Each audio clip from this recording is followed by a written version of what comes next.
Good morning, everyone. Welcome to another edition of the Happier Abroad podcast. I'm your host, Winston Wu. Today we're going to be talking to a forum member of ours. He goes by OTB on the forum, and his name is Kenny. And Kenny is a black American who lives on the East Coast of America. Now, Kenny and I have talked for a number of times in the last year or two, and he's so down to earth and so insightful and has such good observations that I thought he would be a very good podcast interviewee. So I'm having him here today to talk to us about his observations about America and foreign women and his trips overseas, and I think this will be a very good one. How you doing today, Kenny? I'm doing good, Winston. Thanks for having me. Yeah, where are you from exactly? I'm from New Jersey, South Jersey, about 15 minutes from Philly. Okay. And what brought you to the Happier Abroad movement? I mean, how did you find my website? Well, I was doing some research online about, about American women or the dating scene, because, I was observing so many different things about, American society, just about the dating scene. And I got frustrated. I got to the point where I got frustrated. And, naturally, I just went online just to look up, to see if, maybe somebody had written about it, written about the things that I was observing. And then I stumbled across your forum. And then I started reading the post, that some of the members were writing.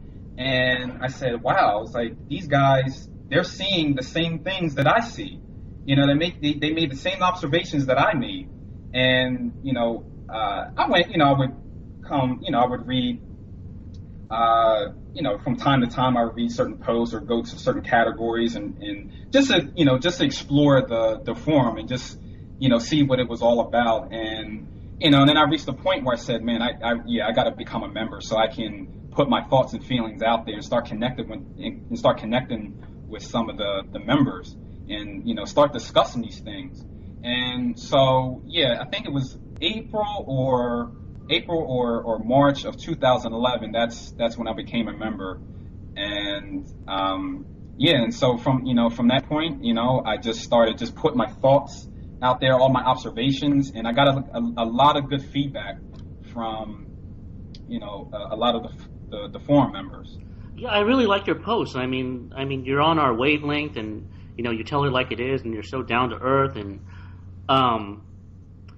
so I really liked how authentic your posts were.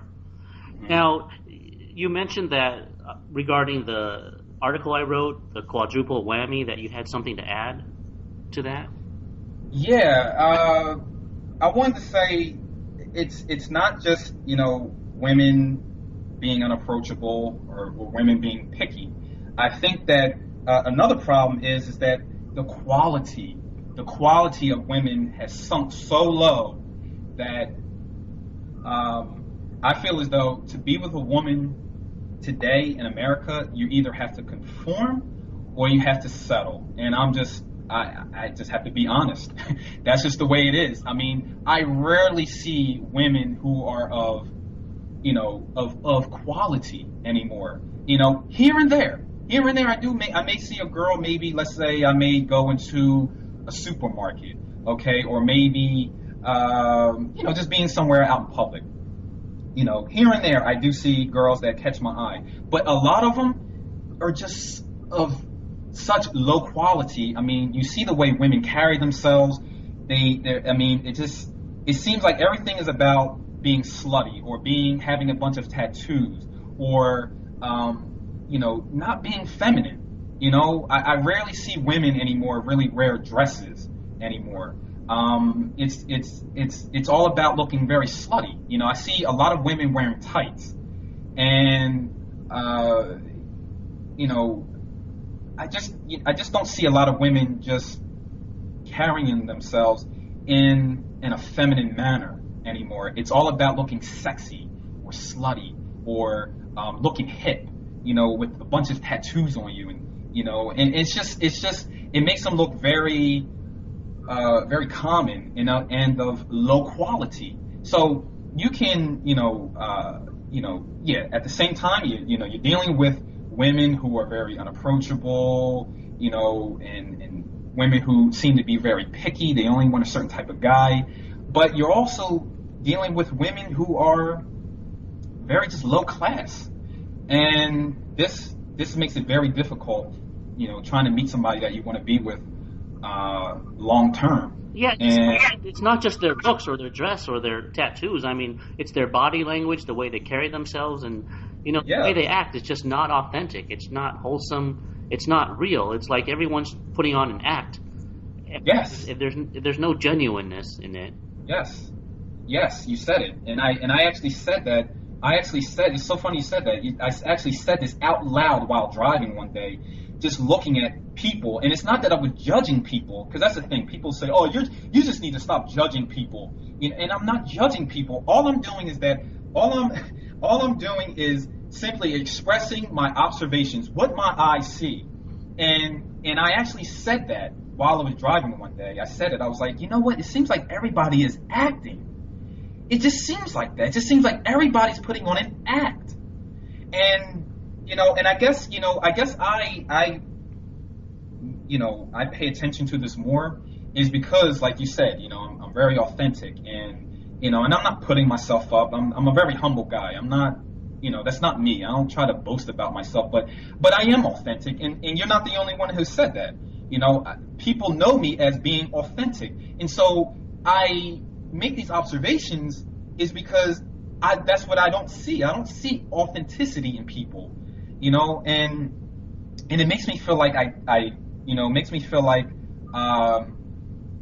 it has always made me feel like I don't fit in with American culture. I've never fit in with American culture, and this is one of the reasons why, is because I don't find people to be authentic. People put on fronts, and this is what makes it very difficult. Yeah, and what I hate the most is when people put on an act or put on a front, they call it confidence. And it's like in America they mix up arrogance and confidence and fakeness and confidence. It's like, that. What kind of a confidence is that if you act arrogant and fake and are hard to connect with? I mean, that's been one of my pet peeves.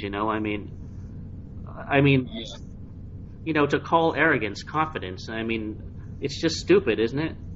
It is. It really is. I mean, when you may walk into a store, okay, or just like I said, just seeing women just in various places, and a lot of them, not all, but a lot of them, seem to have this attitude on them.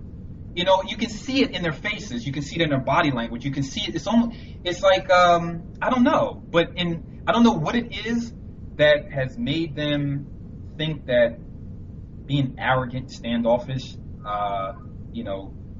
is a sign of confidence. Because it's not. It makes you look very. I don't know. It makes them come off looking very immature, very, very immature. And, because a woman of confidence, a woman who's comfortable with herself, and she just, she's very friendly, you're going to be able to see that in her, in her body language, but at the same time, you're going to be able to see that in her face, her countenance. You can tell when a person is friendly. It just you can pick it up, and I know a lot of women that I see even at work, okay, they just have this they just exude this, I don't know, this coldness, this attitude. And for example, Winston, this is not a bash against black women. This is just something that a woman said who works at the cafeteria at my job. These are her words. We talk from time to time. We always talk. And as I went up to pay for my stuff, she says this. She just says, usually she says, "Oh, how you doing?" She always says, "Oh, how you doing, handsome?" And she's very friendly. So she says, the first thing she said to me was, "Oh, I know you're going to be with a white girl." And I said, hmm? She kind of just threw me off, like when she said that. And I said, why do you say that? So she says, because these black women have nothing but attitude. And I said, wow. I was like, well, yeah, you even see it. But like I said, this is not a bash against black women. It's just that somebody else can see the same thing. But at the same time, it's not, like I said, it's not just black women. It's also whites. It's also Hispanic. It's a lot of women that had that. And I just use that as an example that somebody else can also see that women walk around with attitudes. And so, like I said, it's now, how would she know that? How would she know that? It's because she sees in their countenance, in their body language, that they exude a more, angry vibe about them. And, you can see it in the eyes. The eyes tell everything. The eyes tell everything, and you can see it. So, I like to reiterate again, for all those listening to this, that this is not a bash against black women. It's to make a point that, this is a woman who even saw that there are women who walk around with an angry countenance. And it's seen, it's blatant. Yeah. So how can it's not just them, but it's a lot of women who walk around with this attitude. And like I said, I don't know what it is. Maybe I think they've been duped into thinking that being arrogant or not smiling shows that you're a confident woman. It's not, because a true woman who's comfortable with herself, she's friendly, and she's just down to earth. She's not gonna have that look. She's not gonna exude that type of body language. Yeah, and I was wondering, how can a woman be confident, or arrogant if she's paranoid and insecure like that of talking to strangers? Right. A real confident person would be very comfortable with themselves and with talking to a stranger. That's what a true confidence is. Just acting standoffish and cold and thinking every guy is a creep is not confidence. That's paranoia. Mm-hmm. That's insecurity. That's negativity, and it's very toxic. It's very negative as well. Thank you. It is very, very, very toxic, negative, very, very negative. And what man is going to want to approach you? You being, exuding that type of aura about yourself. What man in his right mind would want to approach you? It's like, I have someone like my buddy's father. We talked about this subject many times, and he says, well, Ken, you just have to, just approach women. Just go out and approach them. Who cares if you get rejected? But the thing is, it's not about being rejected. It's about, seeing women as, seeing women as being very cold, standoffish, very, like they give off this vibe of don't bother me, or they seem like they're just very arrogant, and you can tell, you can pick up these things. I'm seeing it with my own eyes. I see. So it's not so much about being rejected. It's that I don't want to approach a woman who seems closed off. Now, this is what I said when we were, when me and my buddy, we were in Colombia this past May. We talked about a lot of these things, and so one of the things I said to him is that, if for me to approach a girl, she has to look open, just like a store. And this is the analogy that I use. If a store is closed, it has a sign up that says closed. Do you approach it as though it's open? No, you don't approach it, because why? It's closed. The store is closed. So if a woman looks closed and she looks like she does not want to be bothered, she doesn't want anybody to talk to her or approach her, then I don't approach her. I don't waste my time. It would just be a total waste of time. So, like I said, some people would give you that advice. Oh, so what? Just go and approach them anyway. No. If they give off the signs that they do not want to be bothered, what is the point of even approaching them? So I look for women who are open to wanting to be approached. And how do I know that she's open to being approached? Okay, she smiles. She gives eye contact. And she looks relaxed. Yeah, So that tells me, that makes me feel relaxed, and then I feel more comfortable approaching her. And that's it. So yeah, you never see that in America. You never see a woman that looks approachable. They don't look. They look very closed off. Yep. And unless, you see that more often abroad, that a woman is relaxed and open. Mm-hmm. And it's not just the body language. You can sort of feel it. You kind of have an instinct. You can tell whether someone wants to be approached or not. Yep. Because people give off a certain vibe. And what I hate is those girls that are closed off and cold. They think they have self-esteem and confidence, and these words are just so upside down in America. It's like everything is the wrong definition in America, Mm-hmm. Yep. Yeah, this makes meeting women very difficult, and this is one of the problems that, one of the reasons why dating in the United States is so backwards. It's so difficult. It's trying to establish a relationship. It's a highly negative experience trying to. Yes, very, very, very, very negative.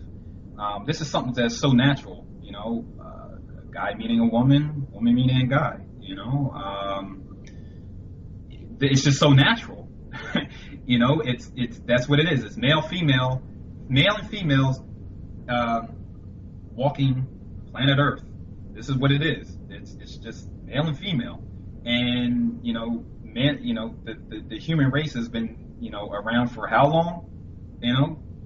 Thousands of years. Okay, and so we reached the point, we reached the point where just meeting the opposite sex has become a problem. Meeting the opposite sex. We've been here for thousands of years. And now it's a problem. Just talking, even looking at a woman is seen as, it's seen as something that should, it's just, you should not do it at all. You just don't, if you're in a store, you don't do that. It's something that is highly frowned upon, looking at a woman for, longer than 3 seconds, because it seems, it's considered creepy. It's it's like a hostile attack on them if you do that. Yeah. America's like a social war zone or something. Yep. There's a stigma associated with that. It's you're not supposed. This is something that you're not supposed to do. When you're out in public, you're just supposed to do what you got to do, and you keep it moving. Don't look at women, because if you look at women, then you're going to make them feel uncomfortable. And it's just like, wow, how could we be here for thousands of years, and then we get to a point where that is unnatural? It's unnatural to talk to women, or talk to a total stranger, or to give eye contact, or just maybe tell her that she's she looks nice. This, like, that's that's why I say we been here for so long, and the human race has continued to has continued because we interact, we spend time with the opposite sex, and that leads to a relationship, and then that leads to procreation, and but I mean, my goodness, it's like I can't believe that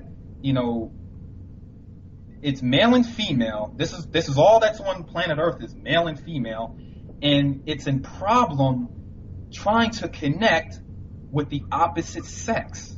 I don't get that. That's why I stress it in that manner, because it's something that is so natural. It's something that's so natural, and but now it's a problem. This is a social problem. Yeah, this makes no sense. Yeah, and people are in denial about it. I mean, nobody wants to talk about it the way it is. Like your friend said, you can go out and approach women. I mean, usually people who say that never approach women themselves. Like when people have said that to me, I say, well, let me see you approach women. And they always have an excuse why they can't, because deep down, instinctively, they know that it's creepy and they're not supposed to. Right. It's just a cliche to say that. And those people don't have any solutions. They just give all this baloney advice that doesn't work and is not even true. Like they say, oh, you can approach women, just do it, and but they won't do it because they know it's inappropriate. It's taboo to do that. Yet everyone is living in this delusion where they think they can approach women, and nobody has a solution. They're just all living in denial and lies, and nobody wants to address the truth. It's just so bizarre. It's like a Twilight Zone or something. Yeah. Yep. It's really sad because it should not be this way, Winston. It should not be this way. I mean, men desire to meet women and women desire to meet men, but there is something there there's something there, and I think it's maybe, it is feminism, vilifying men through movies, television shows, making men look like creeps, making look, men are rapists, and all these things, and so, men are vilified, and that's one reason. That's one reason why it can be so difficult trying to meet women naturally. Got to throw that in there, naturally, because you can meet women through friends and all that, and college or high school or online meeting, as I like to say. They say online dating, but it's really online meeting, and so. This is the way of meeting people, this is, and it's very unnatural, like online dating sites. I mean, there are some advantages to that. You can read their profiles and see what they're into, and, you can make your pick based on that, somebody that you feel as though you'd be compatible with based on what is in their profile. But, you can meet women if you just join, like hobbies or special interest groups, or, or go to one of those meetup.com events, But the thing is, even if you do meet women, I mean, it doesn't mean that you can date them. They're still gonna, get, they may be, even if they're friendly, they're still gonna say, oh, I have a boyfriend, or I'm not looking to date anyone. I'm working on myself. There's always some excuse, even in a friendly environment. Yeah. It's really sad, but this is what you're dealing with, and this is why so many men are deciding just to go to other countries. Maybe just it's not even about sex. I mean, that's the thing, is that people like say, oh, well, you just want to go over there because the women are easy. No, it's not all about sex. It's not about that. It's because, like I said, we are social beings, and we desire to connect with the opposite sex. Okay. And if you're not getting that here, or if that's seen as taboo, or it's just it's not socially accepted to approach women, give them, compliments or whatever, just to get it started, then my goodness, then what are you supposed to do? What are you supposed to do? Okay, well then you have online dating, but that's not natural. We want to meet in a natural way. Just being, it feels good to be somewhere and seeing a woman, checking you out. It feels good. Everybody likes that. Everybody, there's, like I said, we've been here for how long? We've been here for thousands of years, and that's the way a lot of people met, is, just being natural. Yes, I know, I know that they were arranged marriages, but, I'm pretty sure that the people just met by, just naturally, just meeting people in their village or in their town, and just naturally. That's it. That's all I can really. That's the only way I can really say, is that people always connected naturally. And even if you have, meeting through a friend or, or maybe at work, there's nothing wrong with that. But it is nice to be able to just meet women in a natural manner, to get eye contact from her, to, maybe, at a social event, and you spark up a conversation with her, and it just leads from there, and like I said, I mean, look, online dating has only been around for how long? When did it start? When did online dating start? I guess maybe the late 90s, maybe. It hasn't even been around that long. So what were people doing before online dating? They were meeting in a natural way, but I know with feminism and all that, and men being vilified, there came a point in time where meeting naturally, it came to a halt, So, yeah, but online dating is not a solution in America because, when you go on, on a dating site that caters to Americans, I mean, hardly any women ever write back on those things either. I mean, you could send letters and get 0 responses. Yeah, exactly. So yeah, that's not even a surefire way of meeting someone, because you can be on these sites. I mean, I know from personal experience, sending messages to different girls, I find to be attractive, or I like their profile, and I didn't get anything. I got nothing. I mean, okay, Cupid, I would get nothing. So the women carry the same attitude, in real life toward online dating too. I mean, it doesn't change anything. I mean, they still are very standoffish and very picky and Yep. and very negative. Yep, that's the way it is. Very, very, very picky. Just nothing. It just seems like I'm like, well, look. I mean, looking at my profile, I'm like, look, I have a good profile. You can see my pictures. I'm a decent looking guy. I mean, what would make you say, oh no, I can't send this guy. I can't respond to him. But talking to my buddy's sister, she said, you know what, Ken? I think it's because you don't match what's in their mind, and that's what it is. It's just like, I don't get it. But. I've joined a few dating sites, American dating sites, and I don't get anything. But I seem to get more responses when I join Latin American Cupid, and from good-looking women, good-looking Latin women. So I know from personal experience that joining a dating site is not. It's not the best way of meeting women. It's just not. In America, it is. Yeah, in America, it's not. But yeah. I mean, that's it, Winston. It's. Yeah, but when you go on Latin American Cupid and write to women there, it's like their attitude is so different. They're so much more enthusiastic and positive about getting to know you, and it's a whole world of difference. Mm-hmm. It is, and some a lot of them send me messages that I'm not attracted to, or they may have kids, or they're divorced. But I find some that send me interest. They're good looking, and a lot of them they'll send me they'll respond to my messages. So they have a more positive outlook on meeting men, whereas here I don't know what it is. I mean, I guess it's men are vilified. Maybe like my buddy's sister said, you just don't match, what's in their mind, and maybe white guys will do better. I think white men do better in the States. Slightly, but many white guys complain of the same thing too. I mean, yeah, they do. So I don't know. I don't know if it's an ego boost for them just to see how many messages they receive.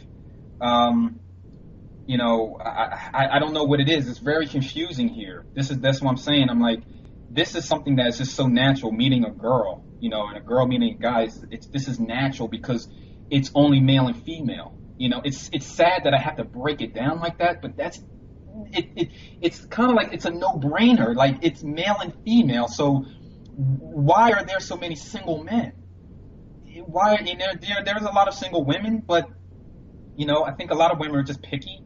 a lot of women have been bad relationships, and now all men are pigs, and there's no good men, because of their bad decisions in men. Now men are vilified, and so they're super skeptical about the men, that they choose to be with, or after all their bad relationships. It's like, oh, well, is this another guy that's just going to use me? So they're already coming into the next relationship in a negative state Yeah, and of so mind. overall, it's in the final analysis, it's just a losing game. I mean, you're just Yeah. wasting your time with women that are not friendly and don't want to meet you and have a bad attitude, and there's definitely something messed up about it, but the more effort you put into it, the more you get nothing out of it, and it ultimately is just a waste of time, a waste of life, and it just feels like a futile losing game. If you're going to play a game, whether it's dating or whatever, I mean, you have to be on a level playing field where you have a decent chance of winning. It's like Hmm. the American dating game is like a game where you can't win, or where you're not even allowed to play. So what's the Yep. point? It's Yep. that's the sad state of affairs. Yep. Exactly. Okay, So, okay, so yeah, this is what we're dealing with, uh and yeah. okay, so why don't So, we, just like stop it there, and then you know, and then end with my last statement and just tack that on to the beginning or something. yeah, that's Okay, good. Yeah. okay, then I'll stop recording now.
Yeah. So, what do you think is the problem with American dating culture? I mean, why is it so hard to find a good girl? Uh, well, oh man, there's so many different things that prevent men from meeting women.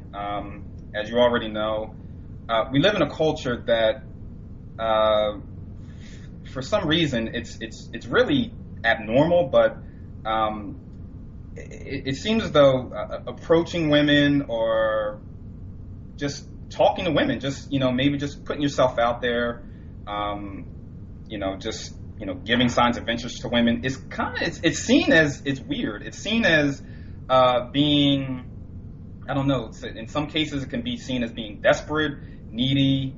Um, so really, the only way of meeting women it comes down to is through friends, maybe in high school.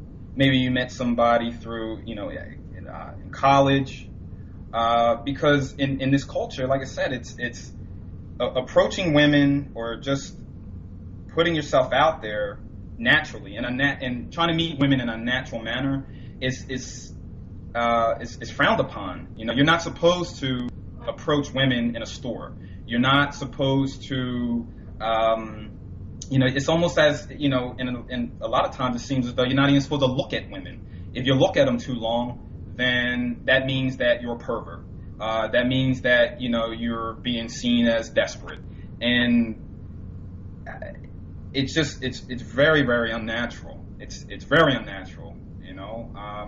So I believe this is some of the problems that prevent people from connecting.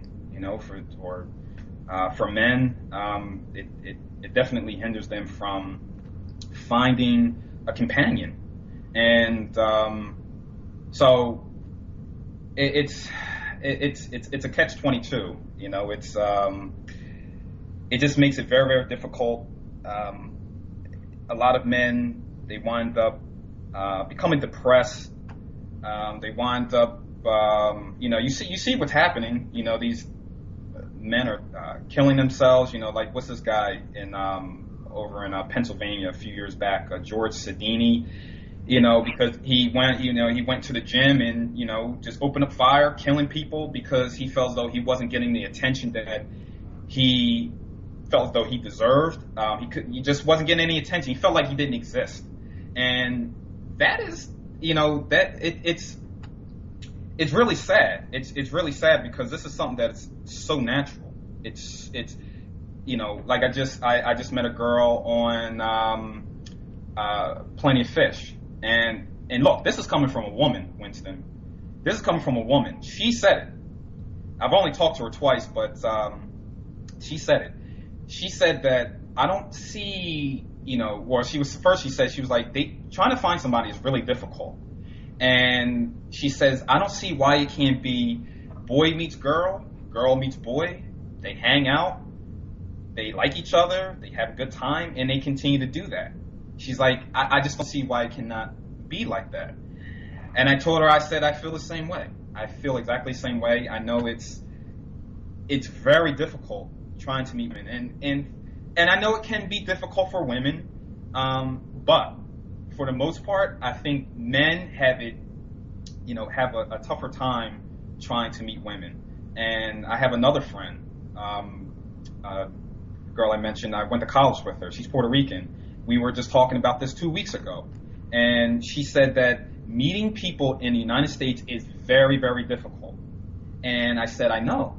But I told her, this is one of the things I told her, Winston. I said, for women, yes, in some cases, yes, it can be difficult, but you're going to meet somebody a lot faster than a man meets a woman. And because she met somebody not too long ago in a coffee shop, and make a long story short, later on that day, she was listening to, he was with a group of people, like they have a meetup for something, I think she said, they meet up after talking to him, they meet up at the coffee shop, I believe, once a week for different topics. And she happened to be there while they were talking about polygamy, and that was one of the topics that they were talking about. So they're talking about polygamy and all this.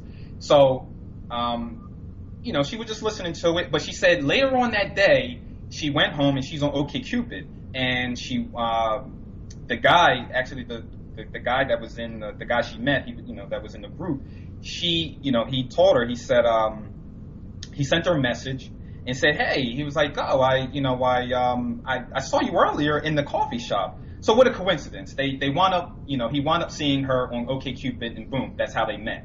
So what my point is that I told her, you're going to be able to meet somebody a lot faster. Women, that's just how it is. Women can meet men. Although there are some cases where women do have difficulties trying to meet men. But for the most part, women have it easier. So, with that said, men are suffering from depression. Men are killing themselves.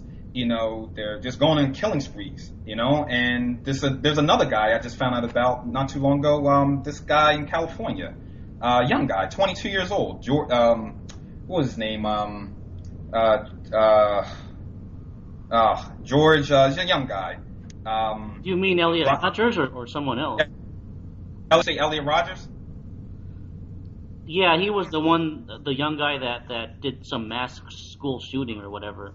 Yeah, there you go, Elliot Rodgers. And so he said he was depressed because he didn't have a girlfriend, and all these things. And so that tells you something, that people have to observe what's going on here. Why? What's going on? What's going on in this culture that is making people socially disconnect, and it's making, is leaving, a lot of men. Thousands, if not maybe millions of men, single. You have to look at that. You have to look at what is creating this. And there's a lot going on. Like I said, it's the approaching women. You're not supposed to look at women too long, because if you do, then that means that XYZ, you're desperate, or you're a pervert. It makes them feel uncomfortable. You're only supposed to meet women, maybe through friends in college or high school. So it like I said, it's a catch-22. It's like, well, what are you supposed to do if you can't meet in a more natural manner? And but nobody wants to really talk about it. It's one of those catch-22s where you have to, already have a lot of friends or have a network, Mm-hmm. And it's not easy to fit into America if you're really down to earth and genuine. You have to put up a certain type of personality to fit in. And like you said, the social environment is kind of negative. Everyone is kind of afraid of other people. They think that everyone else is a creep or out there or something. Mm-hmm. So the women put up this defense. Mm-hmm. And do other guys do your other friends experience this too? Or do they have an easier time meeting girls? No, I only have two good friends. Two best friends that I've been friends with them 20 years, and one is married. The other one's not, and he, the one that's not, he'll kind of, he'll meet girls here and there, but he's still single. He doesn't really have a hard time meeting women. He's Italian, and this is my personal, not to go on a tangent, but this is my personal feelings. I feel that if you're white, or maybe if you're of European descent, you have an easier time meeting women. Mm-hmm. So, but at the same time, he's single. He agrees. We've talked about this topic many times, and he feels as though meeting women here is difficult. I told him about my experience in Colombia back in May, and he even said it. He's like, here, he said it's a guessing game, so he gets it. But at the same time, here and there, he might meet a girl. He met a girl through my friend, the one that's married, and long story with that, but it didn't go anywhere. But I told him, I was like, man, you need to see what's going on with her. But like I said, that's a long story, but it didn't go anywhere. But he had the chance to talk to her, and they went out one night. But it's really here and there is what I'm getting at. It's here and there. It's not all the time. So yes, it is difficult for my buddy. He's still in the search. He's looking for a wife. Now, my buddy that's forerunner, his name's Mike from California. He does have that. He has a very difficult time trying to meet women. He puts himself out there. We talk about this all the time. He's putting himself out there. He's approaching women. He goes to the gym, and this is what he says he gets. He says, they'll act interested, then they'll give him a fake phone number. They give him a fake phone number, or I think one of them gave him the right phone number. He called her. She didn't answer, and yeah, that was it. That's all I remember. He wound up giving her a call. She didn't answer. And then he saw her at the gym, and then she acted like she didn't even know him. So, and he actually said that when before he got her number, this is when they were leaving the gym. They were standing outside talking for a little bit, and then he asked her for a number, and then, like I said, he called her, no answer. Then he saw her a couple days later at the gym. She acted like she didn't even know him. So this is a case where, yes, I have a buddy who experiences this. He cannot find a girl. He just can't connect with the girl. And this is a good looking guy. He's young, 23, he's a good looking guy. And it's like, well, I don't understand why it's so hard to just get a girl and establish a relationship. He even told me he was in the Pilates. He was in the Pilates room, and there was a girl in there. It was just him and another girl, and he just wanted to spark up a conversation with her. So what he did was, he asked her for the time, and he said she was very, very, very short and cold. She just said, "Oh, it's 2:45," and just walked away. And it was like, wow. It's like, so this is what you have to deal with. You have to deal with attitudes. Women being just extremely unapproachable. They act as though they don't want to be bothered. You have to, like one of the forum members, I think James Bond, he says, trying to understand American women is like trying to understand hieroglyphics, and it really is. It's like, what else do you have to do to try to connect with a woman? It's like, Well, I think it's harder than hieroglyphics, because at least hieroglyphics are consistent, and a lot of American women are just, they contradict themselves. They say they want a nice guy, but they don't choose men that are nice. So right, like exactly. Everything contradicts. Yeah, that's so true. That's very true. And but on that note, you kind of have to be politically correct, because this is the one thing, Winston, that pisses me off about people. You have to be politically correct, because if you don't, it comes from the mindset that you don't know all women. You don't know every single woman in the United States, so you can't make that call. And that's something that bothers me, because you hear men complaining about this on the East Coast. You hear men complaining about it in the Midwest. You hear men complaining about it on the West Coast. This is not all in our imagination. This is something that is clearly observable. You can see it. Just if you are, if you pay attention, to what goes on around you, okay, and how people behave, you will clearly see that this is a pattern. And one guy actually put this on, I think it was Maddie Man. He was talking about the patterns, and I said, that is so true, brother. That's exactly where I'm coming from. And that's what I've been trying to explain to people, that it's all about the patterns. It's not, so my point is that we're not saying that it's every single woman in the United States. We're not saying that, okay? What we're saying is that there is a clearly identifiable pattern in society that tells you that this is the way women operate. This is how they operate. You're not supposed to approach them, okay? They pick the worst of men to be with, and they're just very unapproachable. Very, very unapproachable. But does that mean that they're all like that? Of course not. I can't. We can't make that call because I don't know every single woman in the United States, and I would never say that because there are women out there that are approachable.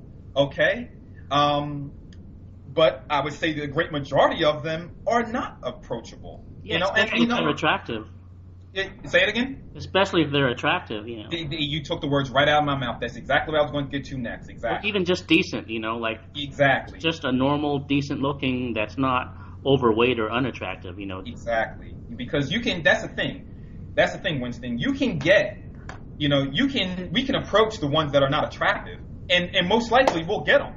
I could go out here and approach maybe a 5 black girl, or 6.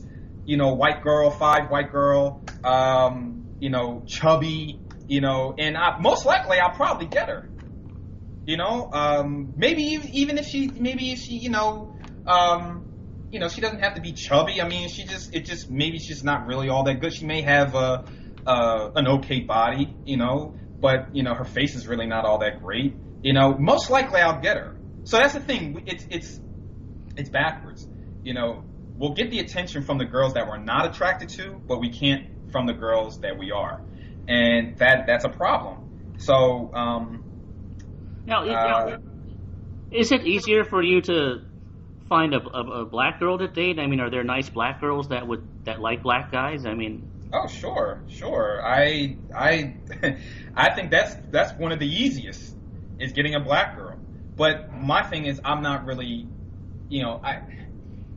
I have exceptions with black women, and it's not just black women. There are exceptions with white women, there are exceptions with Hispanic women, but overall, if I were going to pick, if I was going to pick somebody to be with, I would have to say it would be a black girl, only because I just don't. For one, I don't think I fit very well with a black girl. 2, I'm not really all that attracted to black women, and like I said, there are exceptions. It's not like this. It's for the great majority, but I do see black girls here and there, and I'm like, damn, she looks good, or she may have a certain way about her, and I'm like, yeah, I would take a shot with that, but it's here and there. It's really here and there. It's not all the time. So. That's just, that's how I am when it comes to black women. It has nothing to do with the skin, because I think some people think, oh, well, you just don't like black women because they're dark skinned. No, if that were the case, then I wouldn't, I wouldn't be interested in Dominican women, because there's, when I was in the Dominican Republic, I saw dark skinned women that were just drop dead gorgeous with like long jet black hair down their backs. Okay, these were black girls. Okay, and yeah, I've seen their faces, and they look sweeter, too. The ones in Dominican Republic and also in Ethiopia, they just look a lot more feminine and more sweet and more kind and more wholesome.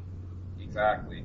But the thing I notice about black women, even in America, is that they tend to be very down-to-earth than the white women are. I mean, they're a lot more easygoing and real. They don't act fake or airheadish or snobby. I mean, they seem very easy to talk to, at least all the, and that's not just true of black women, but of black people in general. That's been my experience. So I would imagine it's easy to meet them or to talk to them. At least in America, I don't date black women either, but they seem very down to earth and easy to talk to. What about white women though? I mean, aren't there some white women that have a fetish for black guys? I mean, do they like a certain type of black guy? Like, yeah, they do. Or an athlete? Yeah, there are white women who have a fetish for black guys. You'll find the ones that you'll find that like black guys are really the ones that are of lower quality. Sorry to say, can't be politically correct with that. It's just the honest truth. I mean, you'll see, like I said, there are patterns.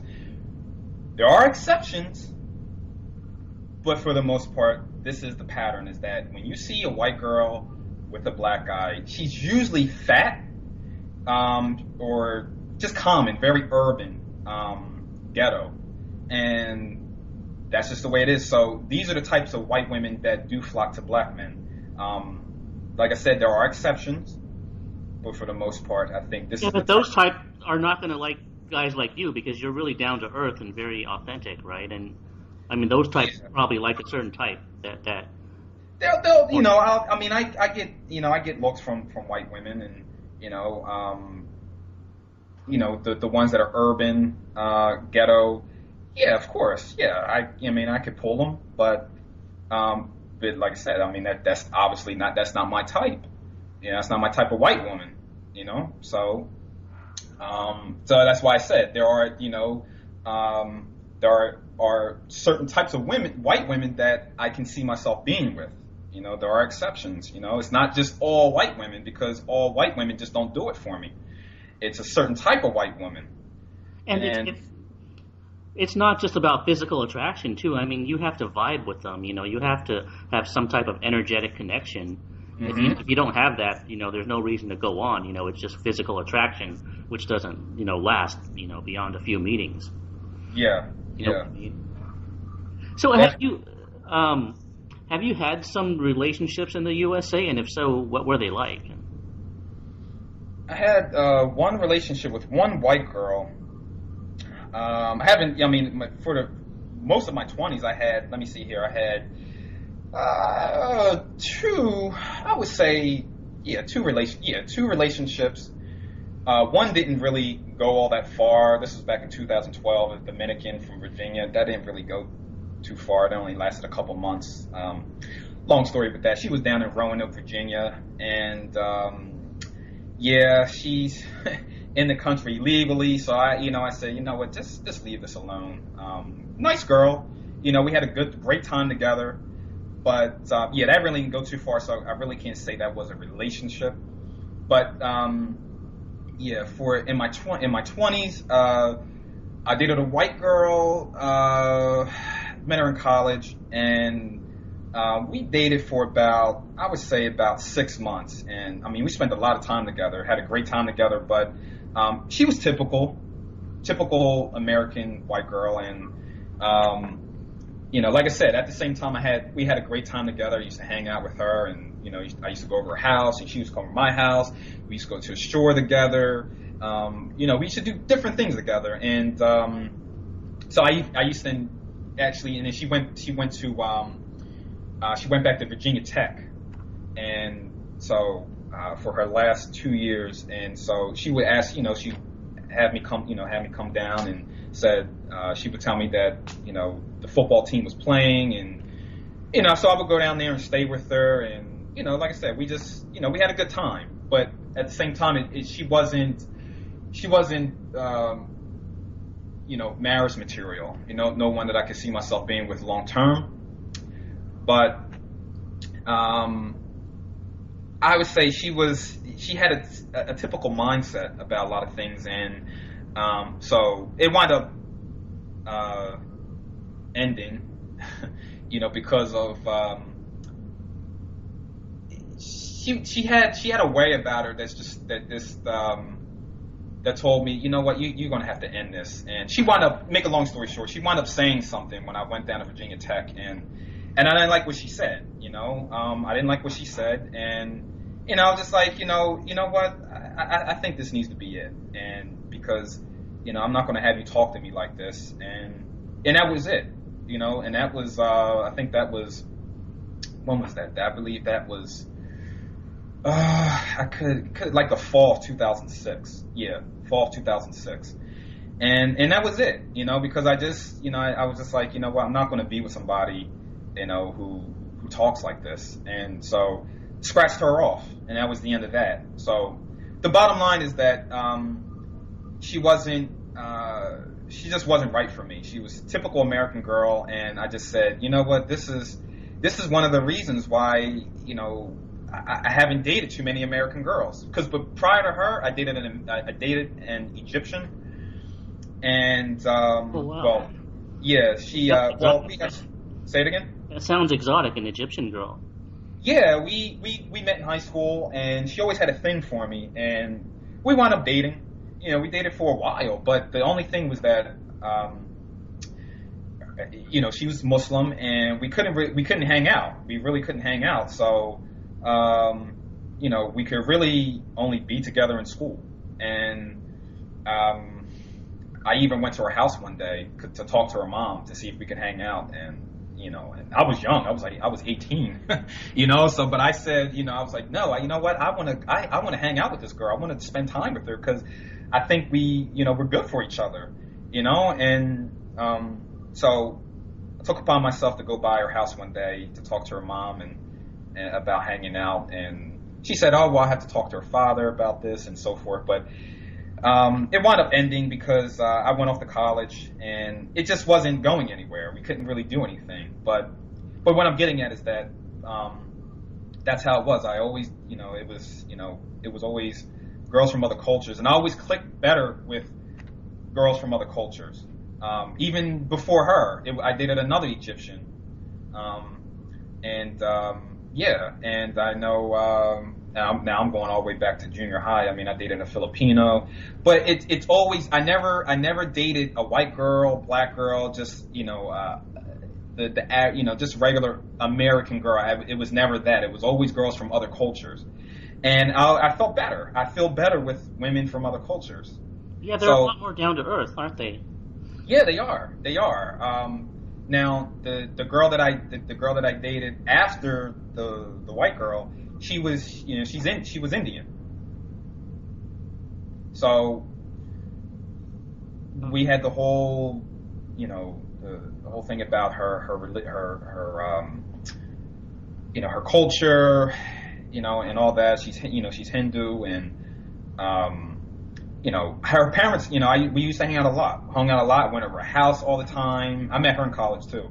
And her parents loved me. They loved me. I mean, they used to invite me over. They used to invite me to different Indian events, but it really couldn't go anywhere because of the culture. And they desire to see her with an Indian, preferably a Hindu Indian. And so that wasn't going to work. But what I'm getting at is that we had a good time. We spent a lot of time together. And I felt comfortable, but she had American ways about her. She did. And I had to tell her this. I said, because her thing was, I don't like America. I find the culture to be very cold. People don't know the names of their neighbors. And this is something that we had in common. Like, we could talk about this. I could talk about these things freely with her, and she understood because she felt the same way. But at the same time, I think that, she had, certain American ways had rubbed off on her. And so, there was, something that, brought the demise of the relationship, because it just like I told her, I had to tell her, a few times, like, you're thinking, yes, you are Indian and you may watch Indian television and, you may go to Indian events and you may not like the United States, but I think that you've been bitten by the bug, the American bug, and you just have certain ways about you that just says that you are now Americanized. And so, Yeah, it seems like American culture corrupts people very fast, especially females. There's something about it that just corrupts people and turns their personality rotten and arrogant. She had, and that's one of the things I didn't like about her. She did have this rotten attitude about certain things. I didn't like it. I did not like it. And she just, it's a long story with her, but she used to start arguments with me and this and that, and she just had this attitude. How long did you live in America? She came here in 98. Well, that's a pretty long time. I mean, I heard, if someone's here even for a year or two, they get corrupted quickly, and they start becoming more impatient too, and their vibe just changes because they're not relaxed. It's like they are kind of like antsy and just not very stable or down to earth anymore. So even if you find a girl in America, they're very hard to get along with, and so it's not easy to make it last because there's not it's hard to find anyone that's of any good quality in America. everyone just seems so spoiled, so self-centered, so rotten. It's like they have all these toxic personality traits. Mm-hmm. And so even if you can find a girl here, I mean, it's hard to maintain it or get along because people just have such a negative, toxic personality. Yep, exactly. And so it's like you can't win, and I guess you can find some foreign women to talk to sometimes, but, most of them are not single, and if they are, they probably have some other hang-up, like their parents, or they're too young, or they're not looking right now. It's always something. Mm-hmm. Just so many obstacles. And so, yeah. Anyways, you mentioned that you went overseas recently. I mean, where did you go, and what was that like? I went to Colombia back in May, and I went with Forerunner, a.k.a. Mike. And he's a forum member, right? Yeah, he's a forum member, yeah. And the experience was amazing, Winston. It was my second time, and the experience we had was we just had so much fun, and we had a lot of deep conversations from, all the cities that we went to, on the bus, and, just walking around the city. We had, some really good conversations, also with the, with the Gato Negro. Yeah, we were, that's a wine over there. It's a Chilean wine. But yeah, we had a lot of good discussions, over wine, and, it was amazing. I was so happy, that we had the chance to team up and do that. What was the culture like and the women like? The culture, to sum up Colombian culture is very warm. Everybody is very, very warm, very friendly. They're curious, to know where you're from. Very, just very talkative. And I think for like 5 years straight, something like that. Colombia was rated as the happiest country in the world. And if you have the chance to go to Colombia, you'll see this. People are very warm. You don't see angry people. I don't remember seeing any angry people.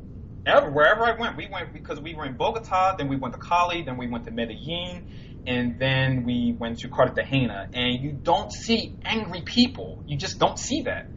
And so, all the people you talk to, they're extremely friendly, very warm. Even at the hostel that we stayed at in Bogota, my first day there, the girl working there, she was very friendly, and she was giving me hugs. And, I remember, waking up in the morning to go to the bathroom, and she saw me, and she put her arm, she opened up her arms and gave me a big hug. And I was like, wow, it just makes you feel good. It really made me feel good. This is what I like. I like friendly people, and it didn't matter that she didn't know me, that she hadn't known me for that long. It was just like, she felt my energy, because, the first day I was there, we were talking, she got a sense of, a sense of my personality, and she, it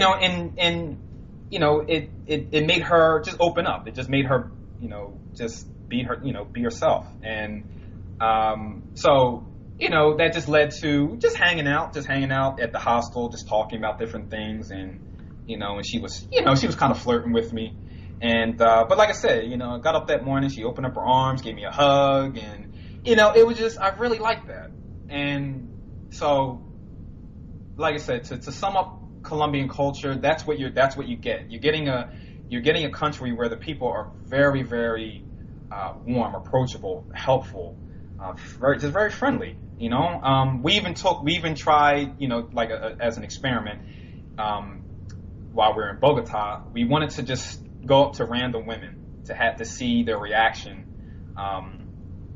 see how they would react to us asking them to take pictures of us. So we were just looking, we were just looking around, just trying to find girls that were alone, and we just go up to them and ask them to take a picture of us. So, we remember one girl, she was kind of nervous, but after she took the picture, She walked away with the biggest smile on her. And, we asked 3 other girls, and, they took the picture, and they were just very, very approachable, and it felt good. So, in terms of the people, the culture, that's what it's like, and I know Colombia has has a bad reputation, has some stigma associated with it, that it's a really dangerous place. Like I said, I've been there twice, okay? And there's nothing about Colombia that tells me that this is a dangerous country. It's the complete opposite. So, all those who want to go to Colombia, whoever, listens to this podcast, I recommend Colombia. It's not a dangerous country. Of course, it probably has its bad areas, just like, look at us. Look at the United States. It has its bad areas. Look at all the things that are happening here. I don't see why we don't have that reputation. But yeah, it seems like even in Mexico or someplace with a high crime rate, as long as you just exercise common sense, that you're usually okay, right? Exactly. That's what it comes down to. Use your common sense. Don't go wandering into areas where it doesn't look safe, or it seems like it seems threatening. Just use your common sense. That's really what it comes down to. And if you do that, I believe you'll be okay. You'll be fine. Look, we were in Medellin, and there were some sketchy areas. Seemed like there was some bums out there. Some bums, drug addicts, just standing out there along the walls, sitting on cardboard boxes, and they were dirty, but I didn't feel like my life was threatened. It was just these are just people who are less fortunate. That's it. I didn't fear that somebody was going to pull a knife out on me or put a gun up to my head. Anyone try to scam you or overcharge you or anything? Or no, nope, none of that. Or actually, we had a problem at the hostel in Bogota, and she overcharged me, and then in that case, yes, but I got out of it, and she gave me my money back, because I don't know why she was confused about it, but I told her I was like, you owe me, I think it was like $8, and so that was really the only case. It was because when I initially got there, I was overcharged for the room, and it was as though because Mike, we did it together. I booked it, but I booked it for 2. So when I got there a day before him, and so I was charged, as though I was paying for 2 people, and so I had to talk to the girl, who did it, and actually it was another girl working there, and I had to go back and tell her that I was overcharged, and she was kind of confused about it. And I was like, I don't know what you're confused about. I was overcharged. So make a long story short, I explained it to her. I even had to write some things down. I was explaining it to her in Spanish, and then she finally clicked, and she gave me my money back. But other than that, no, I didn't. There was no one that tried to scam me or overcharge me. No. Okay, well that's good to know. What about the language? Do you speak Spanish, and do they speak English there? Or? Yeah, you'll find some people that speak English, but I speak Spanish, so I was fine. So, I had no problems with that. And Mike, he speaks Spanish. Actually, his mom is a Spanish descent. Her parents are from Spain, and so he speaks Spanish with his grandfather. He says from time to time, and so he understands. When he understands Spanish. He speaks it. Not fluently, but he does. He speaks it. And he even met a girl in Medellin. And he was, talking to her, and he talked to her for about 10 minutes, so he has a decent level in Spanish, and he understands it. So we were both okay. We were both fine. What about the signs and the road signs? Are they in English or all in Spanish? Or you said the road signs? Yeah, or the building signs or the street signs. Yeah, they're all in Spanish, but I think like bathrooms. I'm trying to think here. If I saw any trying to think here. No, even the bathrooms, like when we went to the bus stations, no, they were all in Spanish. Yeah, I can't remember if any signs were in English also, but yeah, for the most part, they're all in Spanish. I mean, of course, like I think at the airport, I think it's in Spanish and English. But yeah, in the outside of the airport, it's all Spanish. Yeah, well, I found that language is not as big of a barrier as people make it out to be, because when I first went to Russia, I mean, I only knew a few words. I only knew hi, how are you, and two practical words, which is where, and the other one was how much. And with just that, I was able to get around just fine, because a lot of communication is just body language and figuring out the context of the situation and the context of the meaning. And, if you put some effort into it, you can figure out what the other person is trying to say or get your point across, even if you just know a few words. And I found that to be easier than what people think. So I was able to do most things just on two words, which is where, and the other one was how much. And I was able to get tickets in Russia, to buy food, to buy bus tickets, train tickets, ask directions just on those two words, where and how much. So it's a lot easier than people think. The language is not that much of a barrier. So I don't think it should be feared as much. No, it shouldn't. Even, I went to Turkey 2012, and it wasn't a problem. I met people who spoke English. It was not a problem. Yeah, I don't think that should be something that should. Yeah. So, how did you meet? Traveling, or. Uh-huh. Go ahead. Are you still there? Yeah. Okay. I think our connection dropped a little bit. But so, how did you meet the girls there? Did they just talk to you, or did you talk to them on the internet, or? Well, I tried to hook up with a couple girls before I went. I sent them messages on LAC, Latin American Cupid, and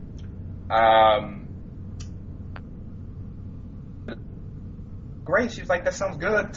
She was like, "Yeah, I would love to show you around, around my city," but that was the end of it. But so when I got there, that's when the party really started. When we were in Cali, before Cali, let me see here, in Bogota.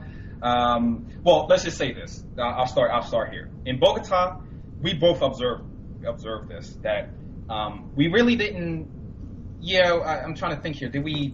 No, we didn't really. Well, besides the girls that we asked to take pictures of us, we didn't really talk to too many girls. But these are the observations that we made about the women.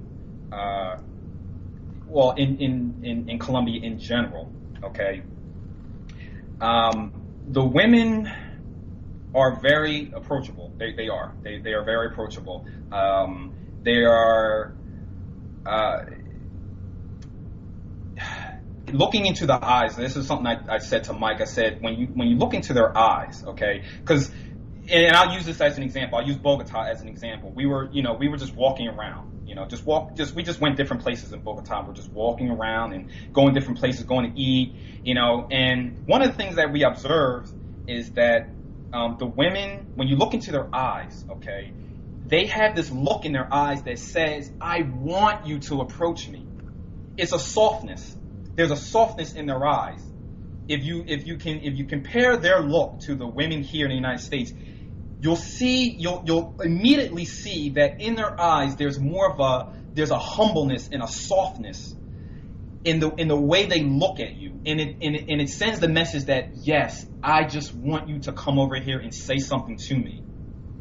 Wow. And when I made this observation, Mike said, "Yeah," he was like, "It does seem like that." It's and they make a lot of eye contact. That's something else. They do make a lot of eye contact. He even saw it. He saw it immediately. Say it again? That makes it so easy, doesn't it? It makes it so easy, Winston. And it makes you feel like you're a human being. it really makes you feel it does. It makes you feel good. It does. It makes you feel so good. And it's like, wow, just a day ago, I was back in my country and I couldn't even get as much as even a smile. I couldn't get anything, no eye contact. I couldn't get anything. But, here I am in another culture, and I'm walking the streets, and women are looking at me, and they're, making long eye contact, basically saying, yes, I'm checking you out. And so, like I said, Mike immediately saw this. He saw that the women, they made eye contact, and it was wherever we went, and I know when we were walking around Bogota, we had a lot of girls, checking us out, and it felt really good, and it made you feel as though you could just go right up to them and start talking. And so from there, from Bogota, we moved to Cali, and we saw the same thing in Cali. Actually, I was approached by a girl in a store. It actually her coworker approached me for her, and I was like, man, of all the times I've been in this store, she comes, I'm being approached, to go out, the day that I'm leaving, because we only went to the store to get some food, for a bus ride to Medellin. So, her coworker approached me, and this was a good-looking girl, Winston. Oh my goodness, she was nice. She looked about maybe 23. Had a body on her, nice legs. She was wearing these brown tights, wearing flip-flops. She was just nice from head to toe. Nice plain face, no makeup, beautiful eyes, nice dark brown hair. She was just nice. And we were standing in the aisle, getting some food, and I looked over, and she made this long eye contact with me. And I told Mike, or she looked at me, and then she looked at Mike, and then she looked away and started playing with her hair.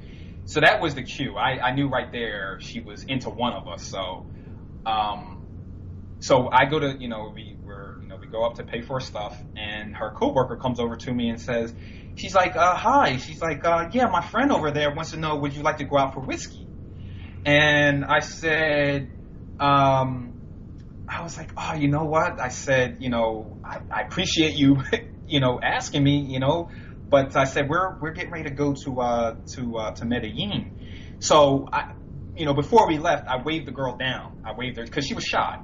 So I told her to come over, and I introduced myself to her, and I asked her her name, and she was a little nervous. So her friend, the girl that approached me her name was Carolina. Carolina, she kind of tapped her on her arm to, so she could snap out of it and so she could tell me her name. Because the girl was she was just looking at me like, God, just like, you're just so handsome, So it was a good feeling. But anyway, so, she told me her name. Her name was Joanna. So I told her, I said, I appreciate you asking me to go out. I said, but we're getting ready to go to Medellin. And so we chatted for a couple minutes. And then, and then I told her, I was like, look, it's nice meeting you. It's nice meeting you, Carolina. And that was the end. That was it. So,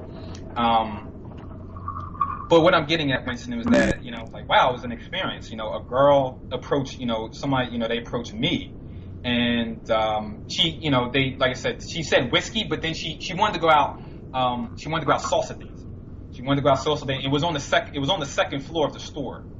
So you see how natural that was. If we were to hook up and go out for salsa dancing and whiskey, we would have had a great time.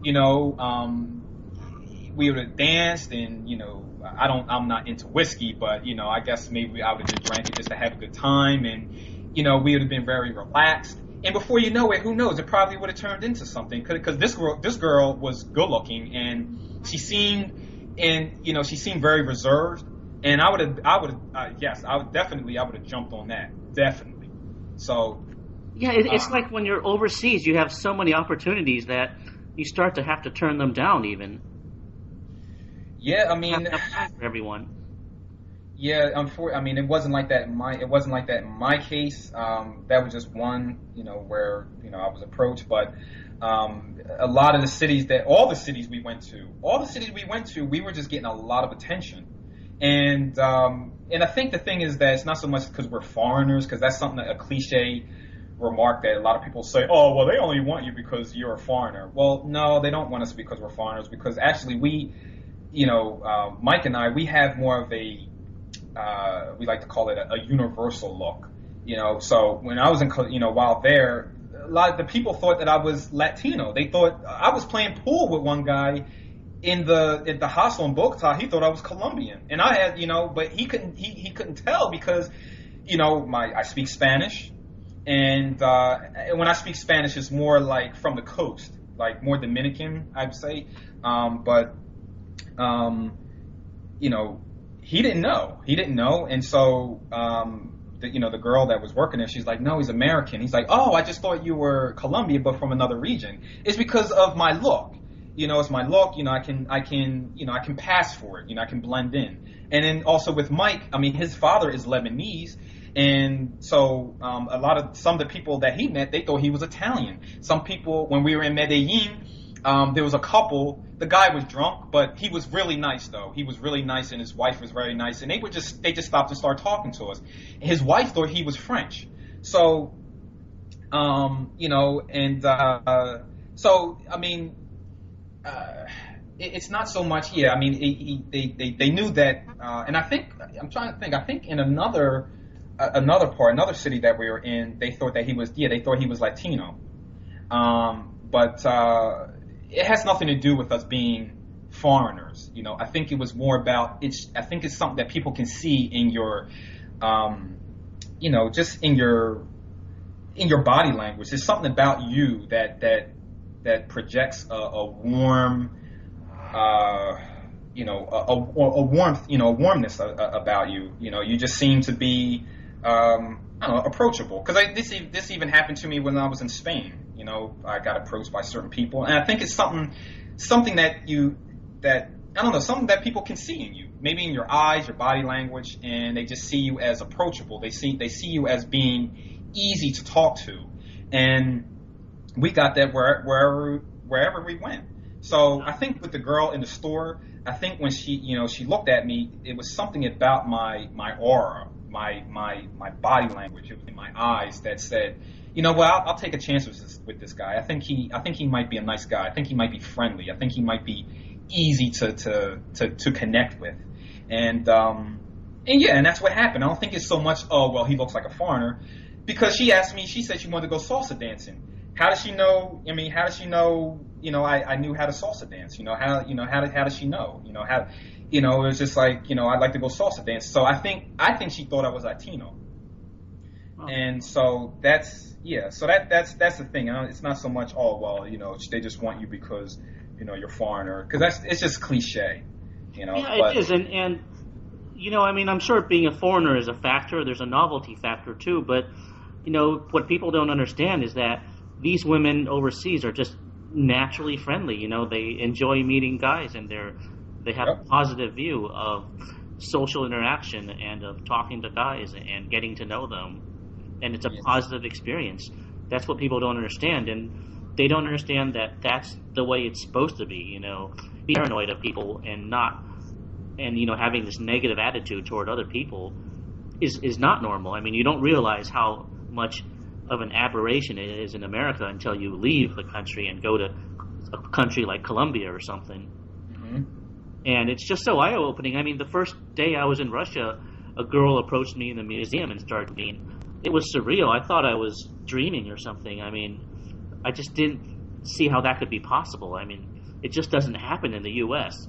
that a stranger would approach you. And, I mean, you just think you're dreaming. It's just too hard to believe, Yeah, it is. It's completely different, and it makes you feel really good. And, it's a good thing. I mean, some people will say, oh, my goodness, so, you need to go to another country just to meet, women, or you need to, have your ego stroked, or, because like, oh my goodness, you just need to, you need to feel accepted. So, You know, It seems like Americans like to judge people and tear them down, and yeah, it's very toxic, you know. it is very toxic.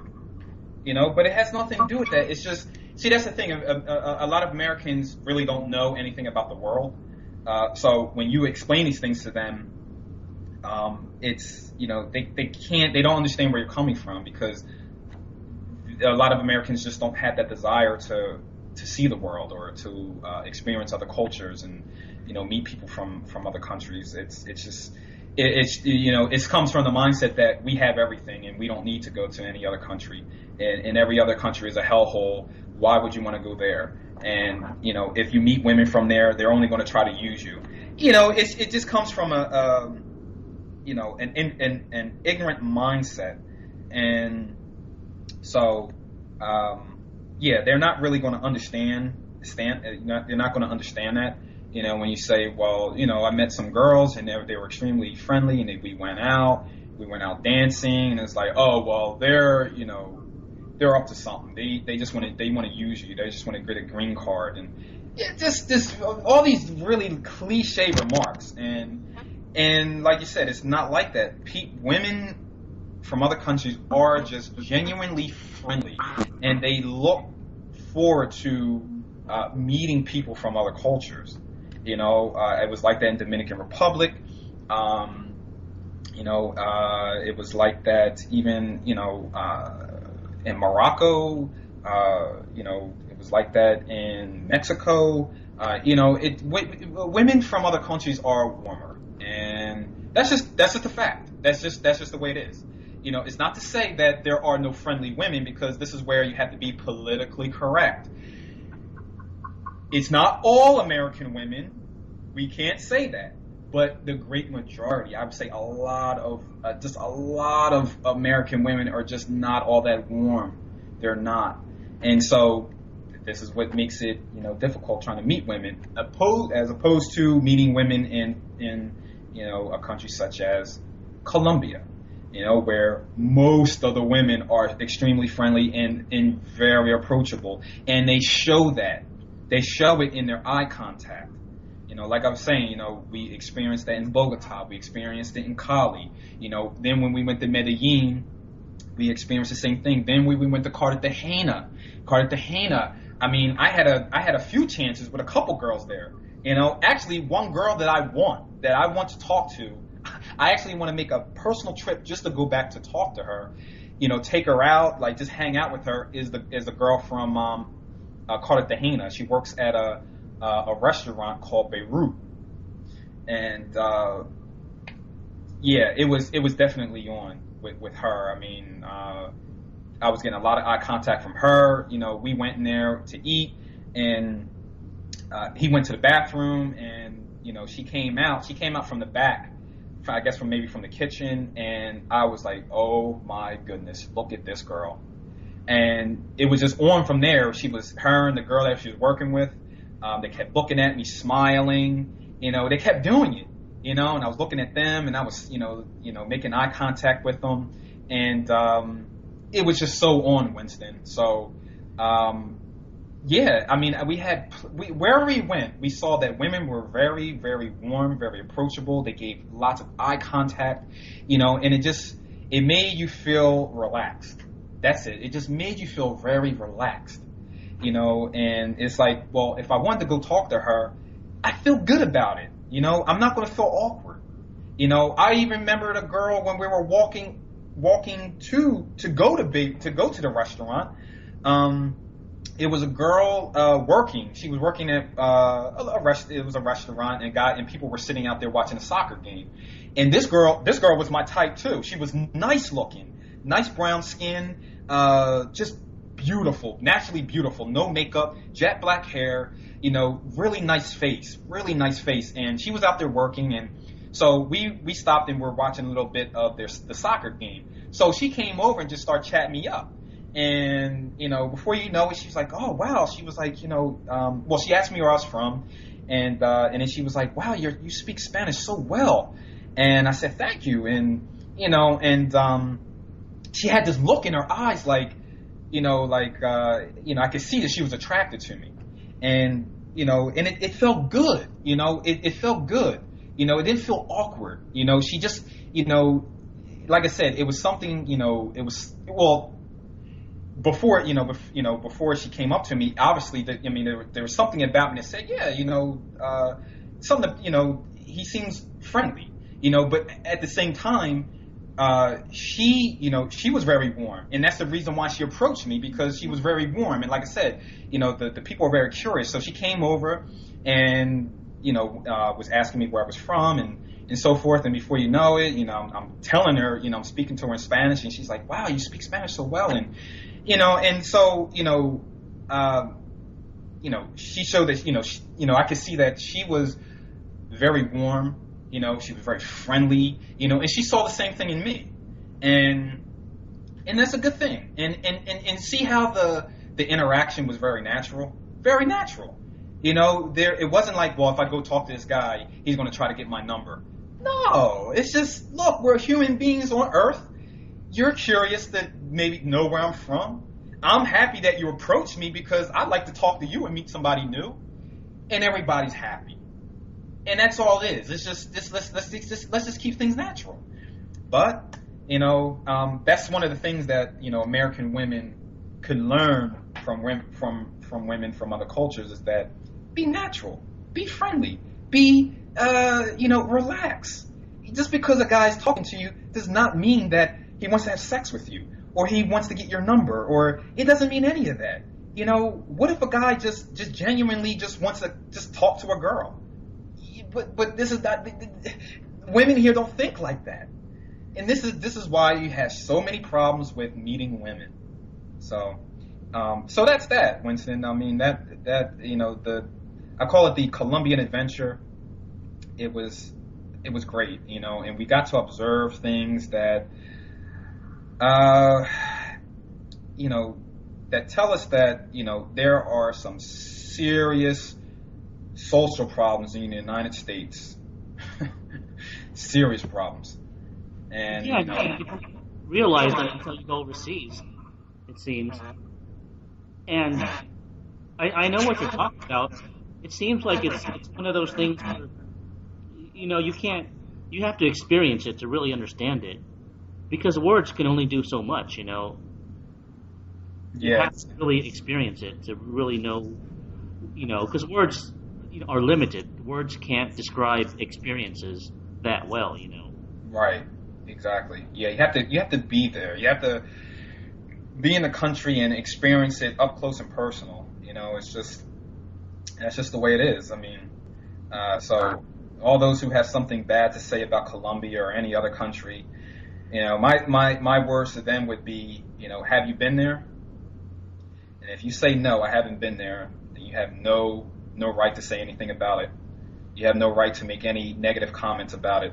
And so, like I said, anybody who has anything bad to say about Colombia, I'm here to say the total opposite, that it is one of my favorite countries. And if I had to live somewhere, I would live in Colombia. I said I'd live in Mexico, but I think I blend in very well with Colombian culture. And, because it's a mixed society, it's mixed, you have, blacks, and then you have blacks mixed with Amerindian blood. Then you have those who are mestizo, and yes, and then you have some that are of European descent, but they have a different look. They have a different look. Darker features. They don't look. Of course, they don't look Anglo. They just look. Just have a different look. Because if you're in Bogota, you will see people of European descent. They look more white, but at the same time, I think most of the people in Bogota are mestizo. And then if you go to the coast, you'll find blacks mixed with or blacks. You'll find black mixed with Amerindian. Cali was a mix. It was a mix of I saw women who look very Amerindian. Then you could see some that look Amerindian and black, and then you saw some that were of European descent. It's a heavy mix in Cali. I really like Cali.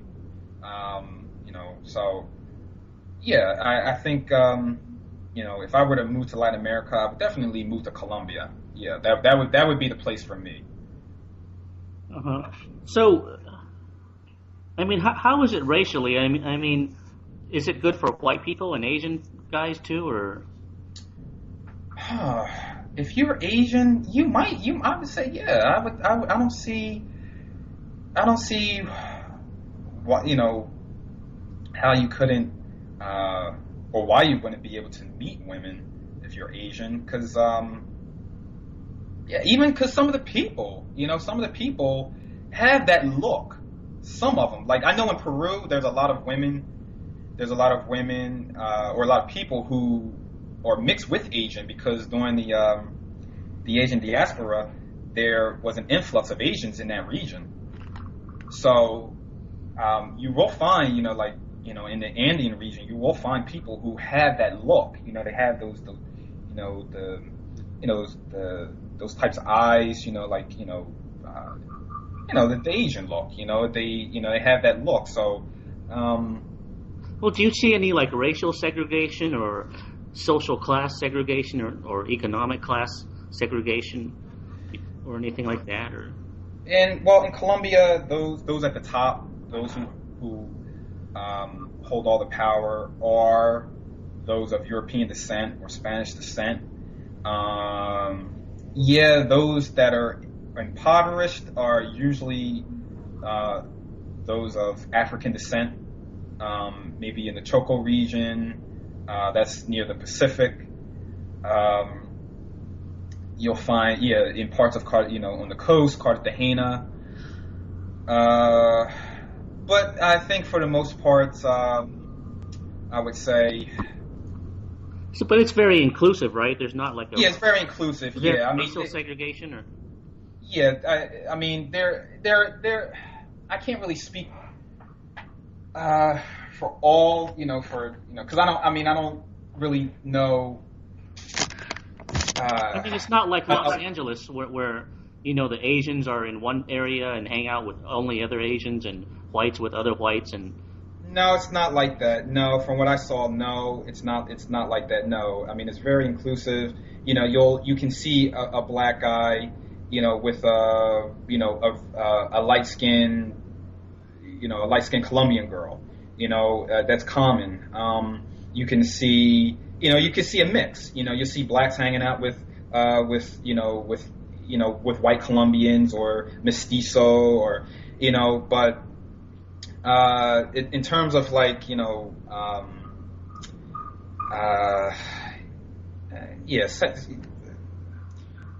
racial segregation, I really can't. Yeah, I really don't see that. Like I said, I mean, I've only been to 4 cities.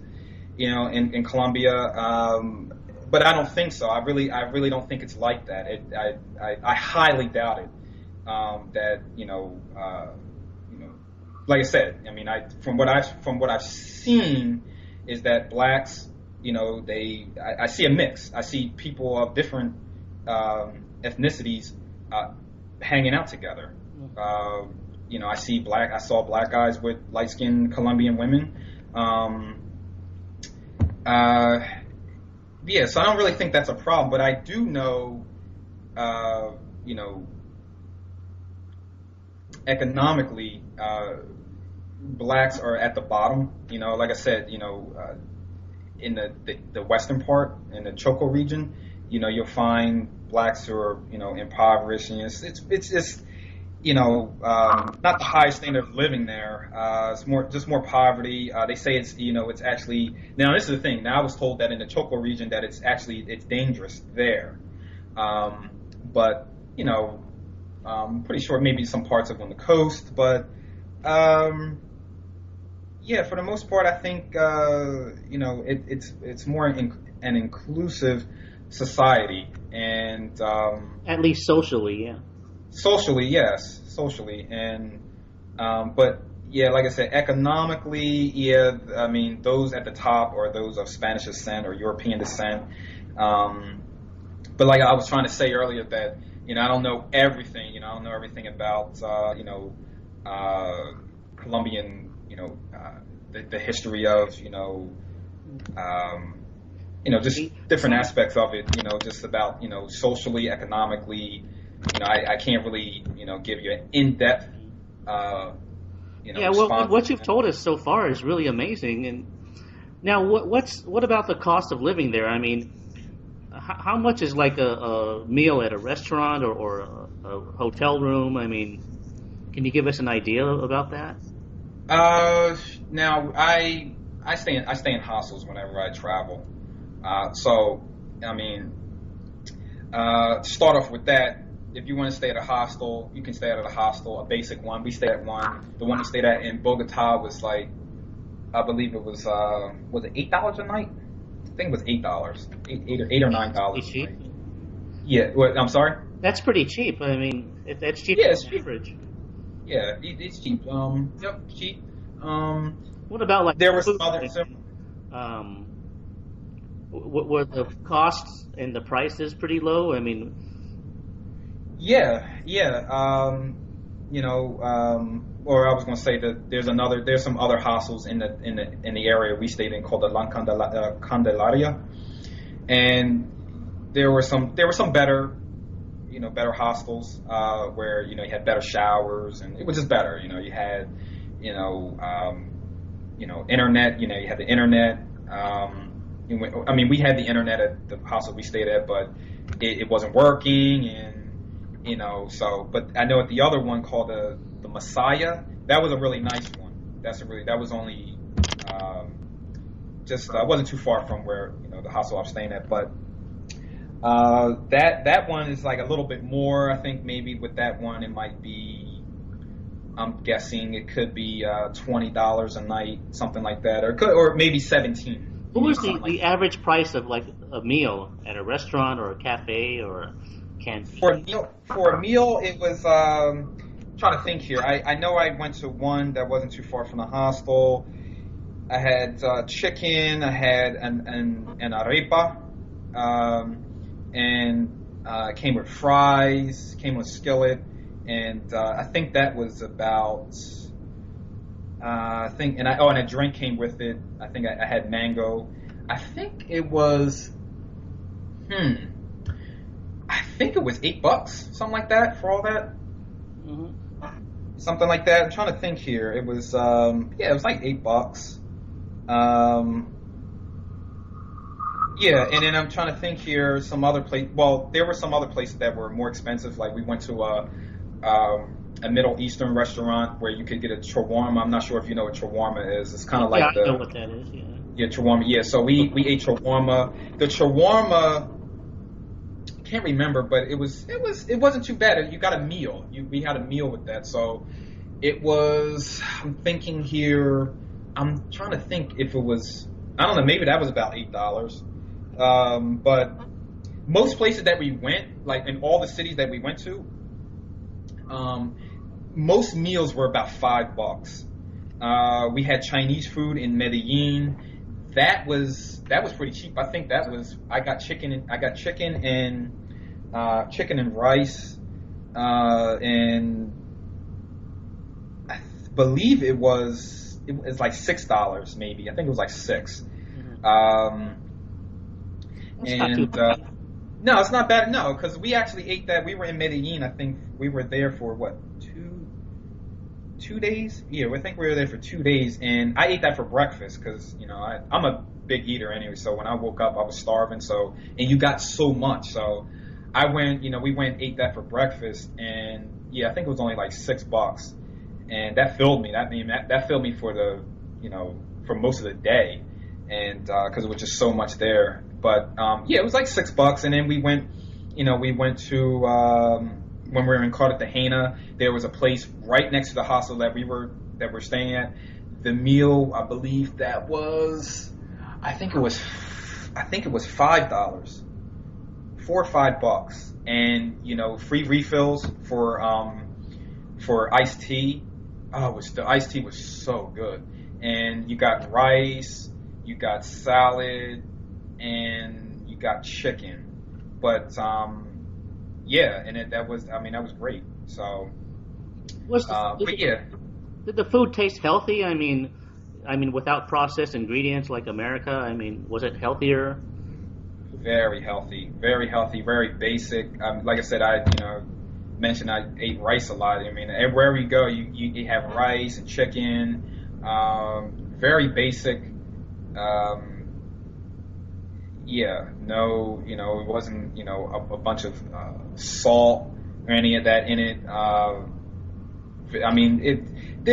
Colombian food is not all that great, but to me, it's healthy. It's healthy. It's just very basic. They just, like I said, the rice and the chicken and the salad, and a lot of meals you get French fries. There's something else that you can get called this, what's the salchipapa? Is the French fries and the sausage together. I saw that a lot of places, but then you had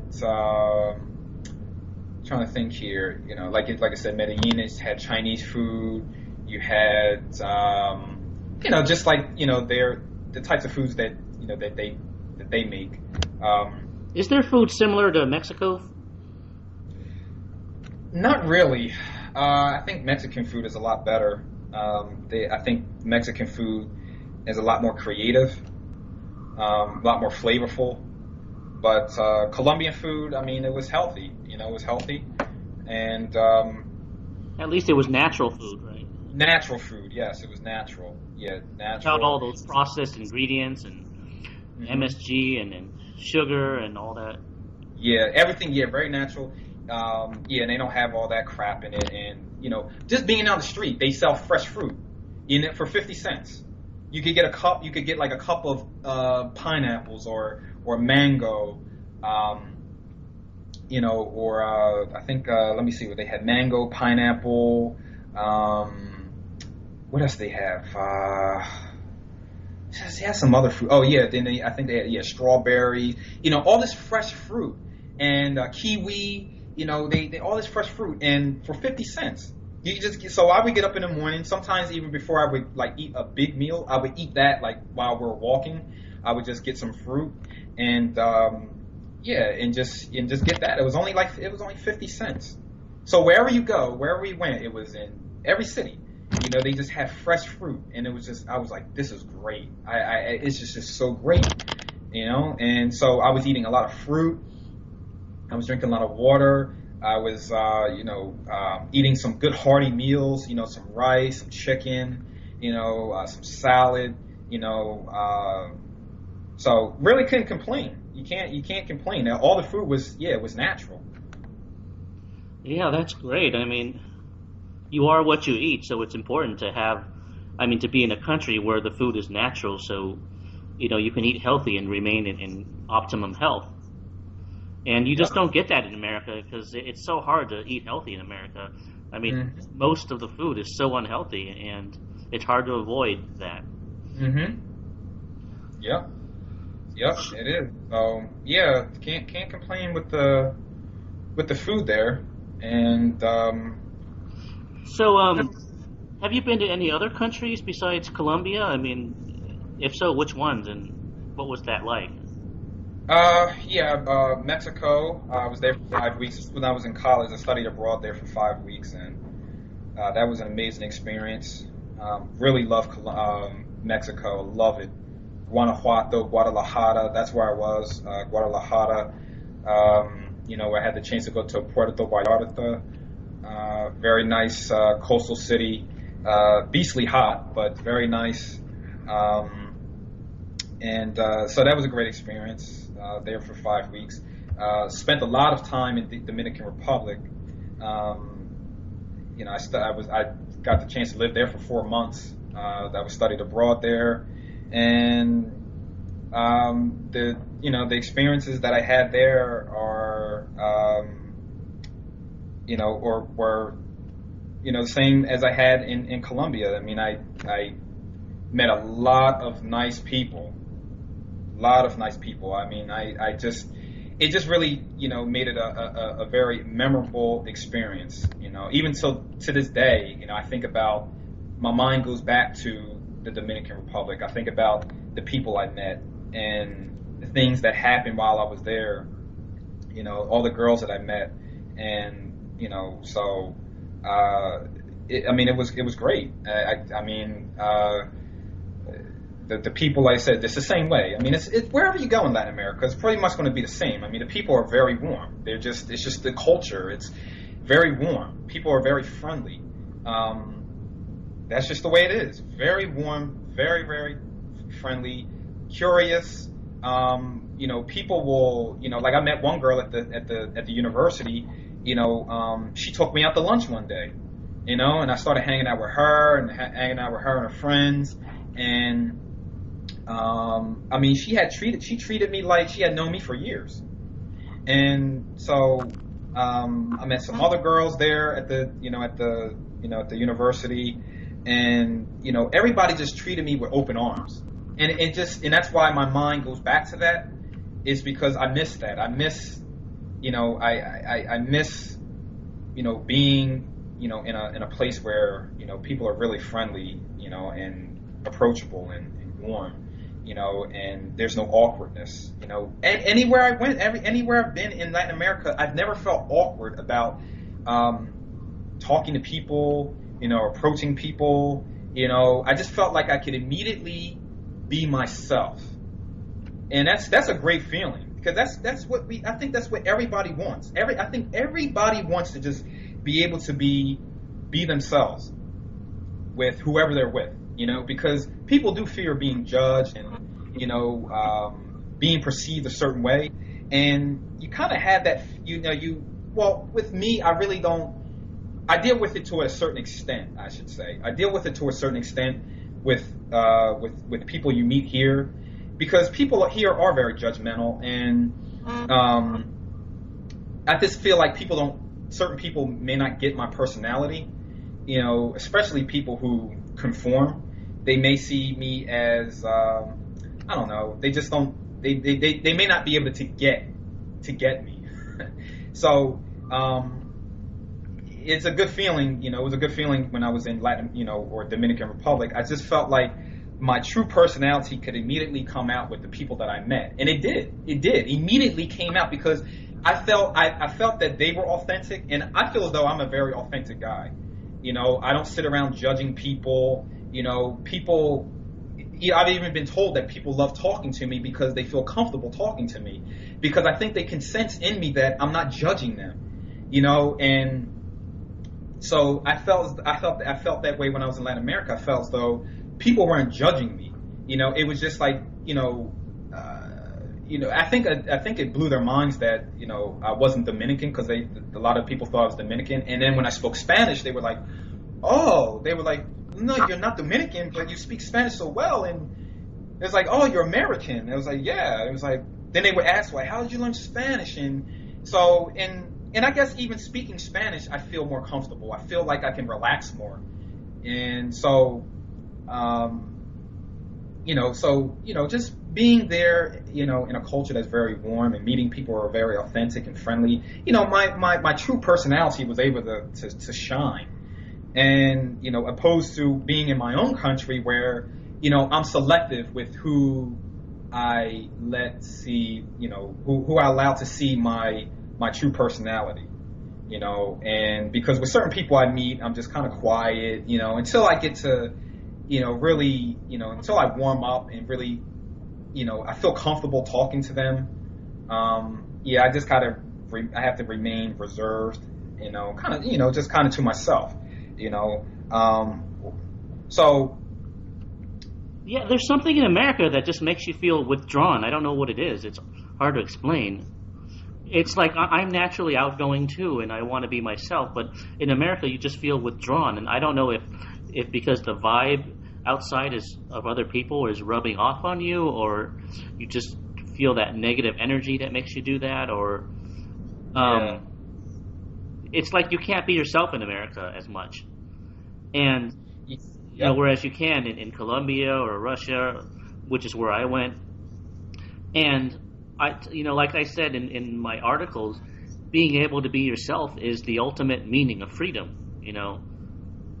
That is the ultimate definition of freedom, to be able to be yourself and feel comfortable doing around people. Thank you. Exactly, Winston. Exactly. Yep. That's what it is. That's what true freedom is. to be able to feel relaxed enough to just be yourself and just let your true personality out, let your true thoughts and feelings out without feeling like you're going to be judged or frowned, Yeah, and that's never discussed in America. In America, when people talk about freedom, they mean freedom of speech or freedom to go out and get a job. That's the only freedom they think matters, and they don't understand that freedom to be yourself is absolutely the most important. It's root. It's fundamental. Yeah, it definitely is. I mean, even you have, now the thing is, there are some people that would refute that. They would say, well, Winston, this is a free country, and you are free to be who you are, because you see people who express themselves in I don't know, in art, or they express themselves in writing, or they express themselves in the way they dress. Well, Winston, we live in a country where people are not going to be they're not going to be thrown in jail for for wearing a certain type of attire, or saying something that against the government, or for getting a tattoo, something like that, So, but what I'm getting at, Winston, is that this individualism, people say, well, like that, it's like, well, people, we live in a country where you are free to do all the things that you want, Winston. What do you mean, Winston? What do you mean that, people here don't have, total freedom to do whatever they want? But it's really how would you solve that oxymoron then?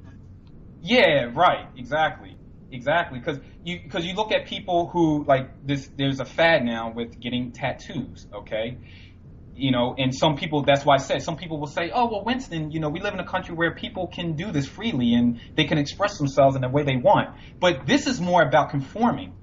It's not about being individualism, okay? It's about conformity. Well, I think with you and me, the freedom to be ourselves that we want it's more socially based. It's like we want to be free to socially connect with people and to talk to women and to meet girls, right, and have relationships with girls. To us, that's freedom. That's the kind of freedom we're looking for, not the freedom to get a tattoo or to go out and look for a job or something. Right, exactly. It's a social freedom where you can be yourself around other people and feel accepted and feel liked and feel appreciated, especially by women, I mean, in other countries like Colombia, women appreciate men, and that gives you a freedom to be yourself, There you so, go. That's my definition, and I think this just doesn't get talked about, very much. It's like in America, you're free to consume. That's what you're supposed to be. You're supposed to be a consumer. You're free to go to Walmart and buy whatever you want, right, and that's the meaning of freedom. They don't, America doesn't get this kind of freedom, the social freedom, the freedom of connection with other people. Thank you. I get the sense that, that Americans don't really want to connect. They just want to be consumers. Yeah. And that's really sad, because people like you and me care about connecting with others, and it's like the American culture doesn't care about those things. They don't, and that's a great point. That's that's what I was going to get to, is that we desire to socialize and be able to just have our real personalities come out. And like I said, mine does, but it's not with everybody. It's because I feel like I live in a culture where most people conform, and it's hard to connect with people who conform because they're not very authentic.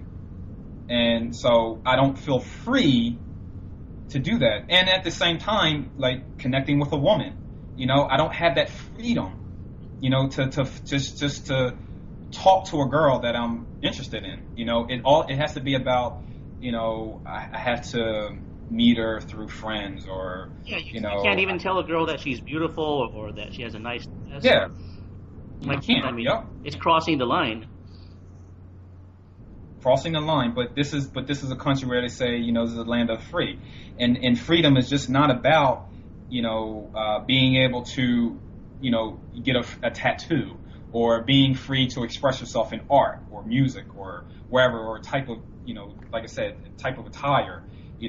That's not what freedom is, or freedom of speech, freedom to get an education. It's not just that, it's the freedom to be who you are. Like, if you want to meet a girl and you see a girl that you're interested in, you should have that freedom to be able to approach her, okay, and tell her that she's beautiful, or,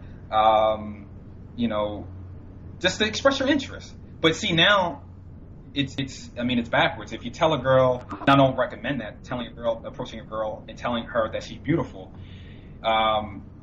because it's just our twisted culture perceives that as being, you're up to something. So you can't do that in this culture. It's pretty sick, because you may genuinely want to go and tell that girl that she looks nice or she has a beautiful smile, okay? But since it's frowned upon in this culture, you don't have the freedom to do that, because it's going to be perceived as a negative. It's a negative thing to do that. So this is what you're dealing with, and so we don't really have the necessary freedoms that we should have. As such as something like that. As making somebody happy by saying, giving her a compliment, saying that, oh man, I really like that dress you have on, it looks beautiful, or I just wanted to come over and just tell you, what, I was looking at you, from over there, and I just wanted to come over and tell you, you have a beautiful smile. Not to say you can't do that. I mean, you can, but I'm telling you, a lot of cases, you'll find women that will frown at that. And, it's just not accepted. Put up defenses immediately, saying, oh, it's the guy trying to hit on me, and it's creepy, and or even if she's not afraid to talk to you, she's still going to brush you off because she has to go somewhere else and has other things to do, and just doesn't have the time or interest to meet you, Exactly. So everything's business, so people only talk when it's business. And and so people are always in a rush to get somewhere, Definitely. That's the kind of vibe. I mean, there's just no social connection, and this is such a deep topic, because it's hardly ever talked about. Even in the alternative media, they don't talk about these kind of things. Everyone talks about economics, politics, wars. Nobody talks about social connection or dating or just the social culture. Yeah. Yep. It's pretty sad, because we are social beings, and we all desire to socially connect with other human beings. That is a great desire of everyone. I mean, everybody wants to be able to connect with somebody and laugh and talk about different things. And like I said, they want to be able to not worry about being judged. You want to just be able to be relaxed and just be yourself. But there's I don't know where this has come from, but it is, it's blatant, very, very blatant, and I don't see how anybody could not see it. And I know people, and I even have coworkers who have made comments about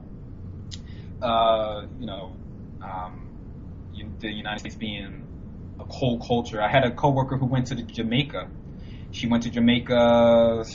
Let me see here. She went to Jamaica. What was it? About 2 weeks ago. Yeah, she went. Yeah, and so when she came back, she was just saying, she was like, man, the people are so friendly and just so nice,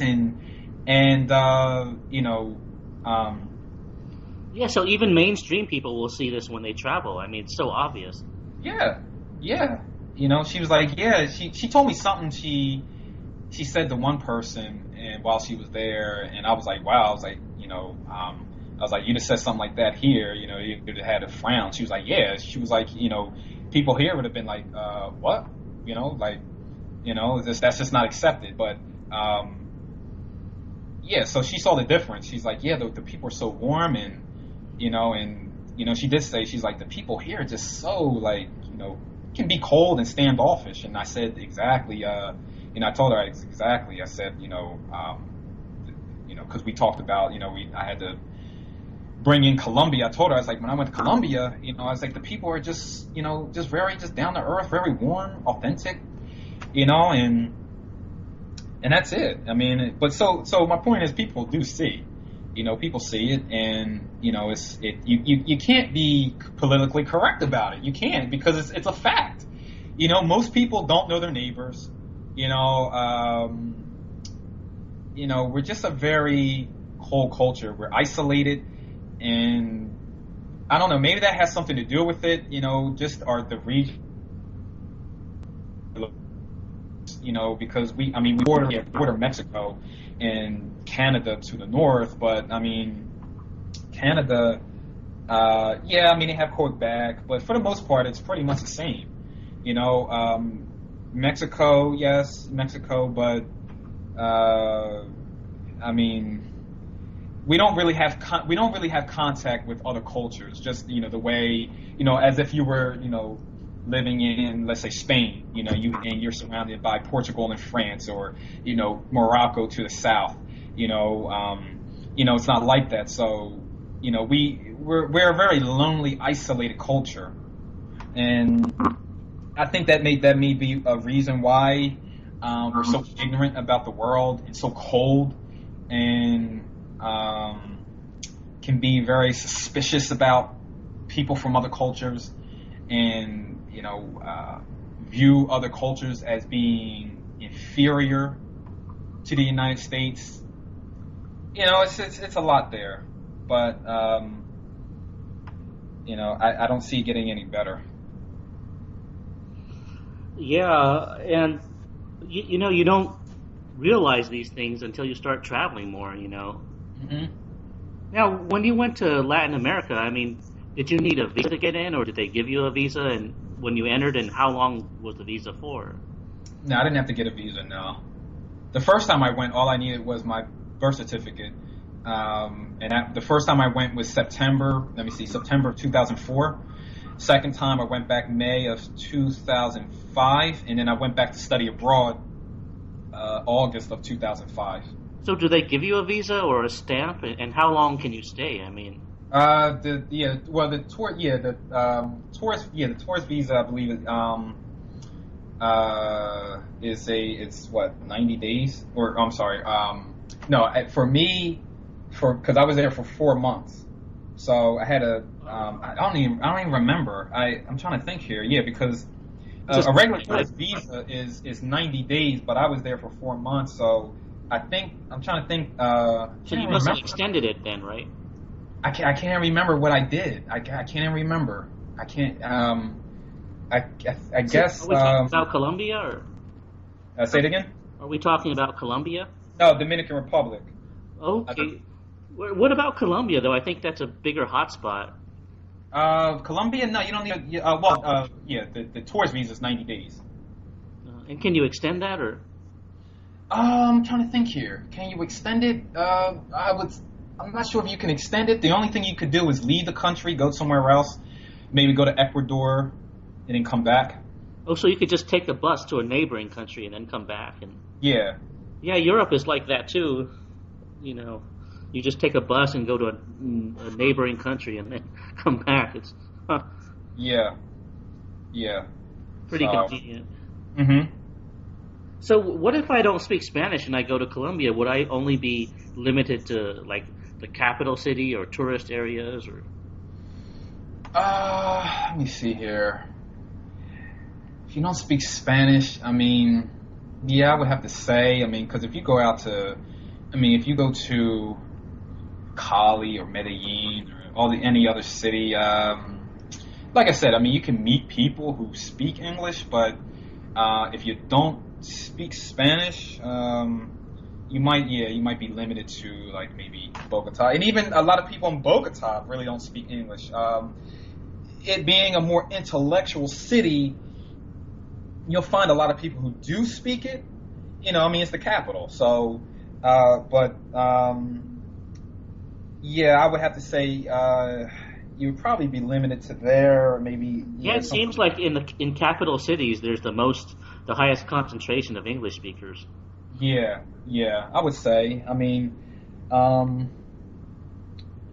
it would. I mean, if you wanted to go, I mean, I would say you could brush up maybe. What if you just download a language translation app in your cell phone or your smartphone and just use that anywhere you go? I mean, you could do that. I mean, I would say get some practice in and learn some basics. I mean, look, the human brain is a lot more powerful than a computer or some app, some app that you can have on your phone. I mean, because if you, what I'm getting at is that if you practice, let's just say, you learn some numbers and you learn some basic words like, for transportation and food, and you start using those words, you'll remember them. You will remember.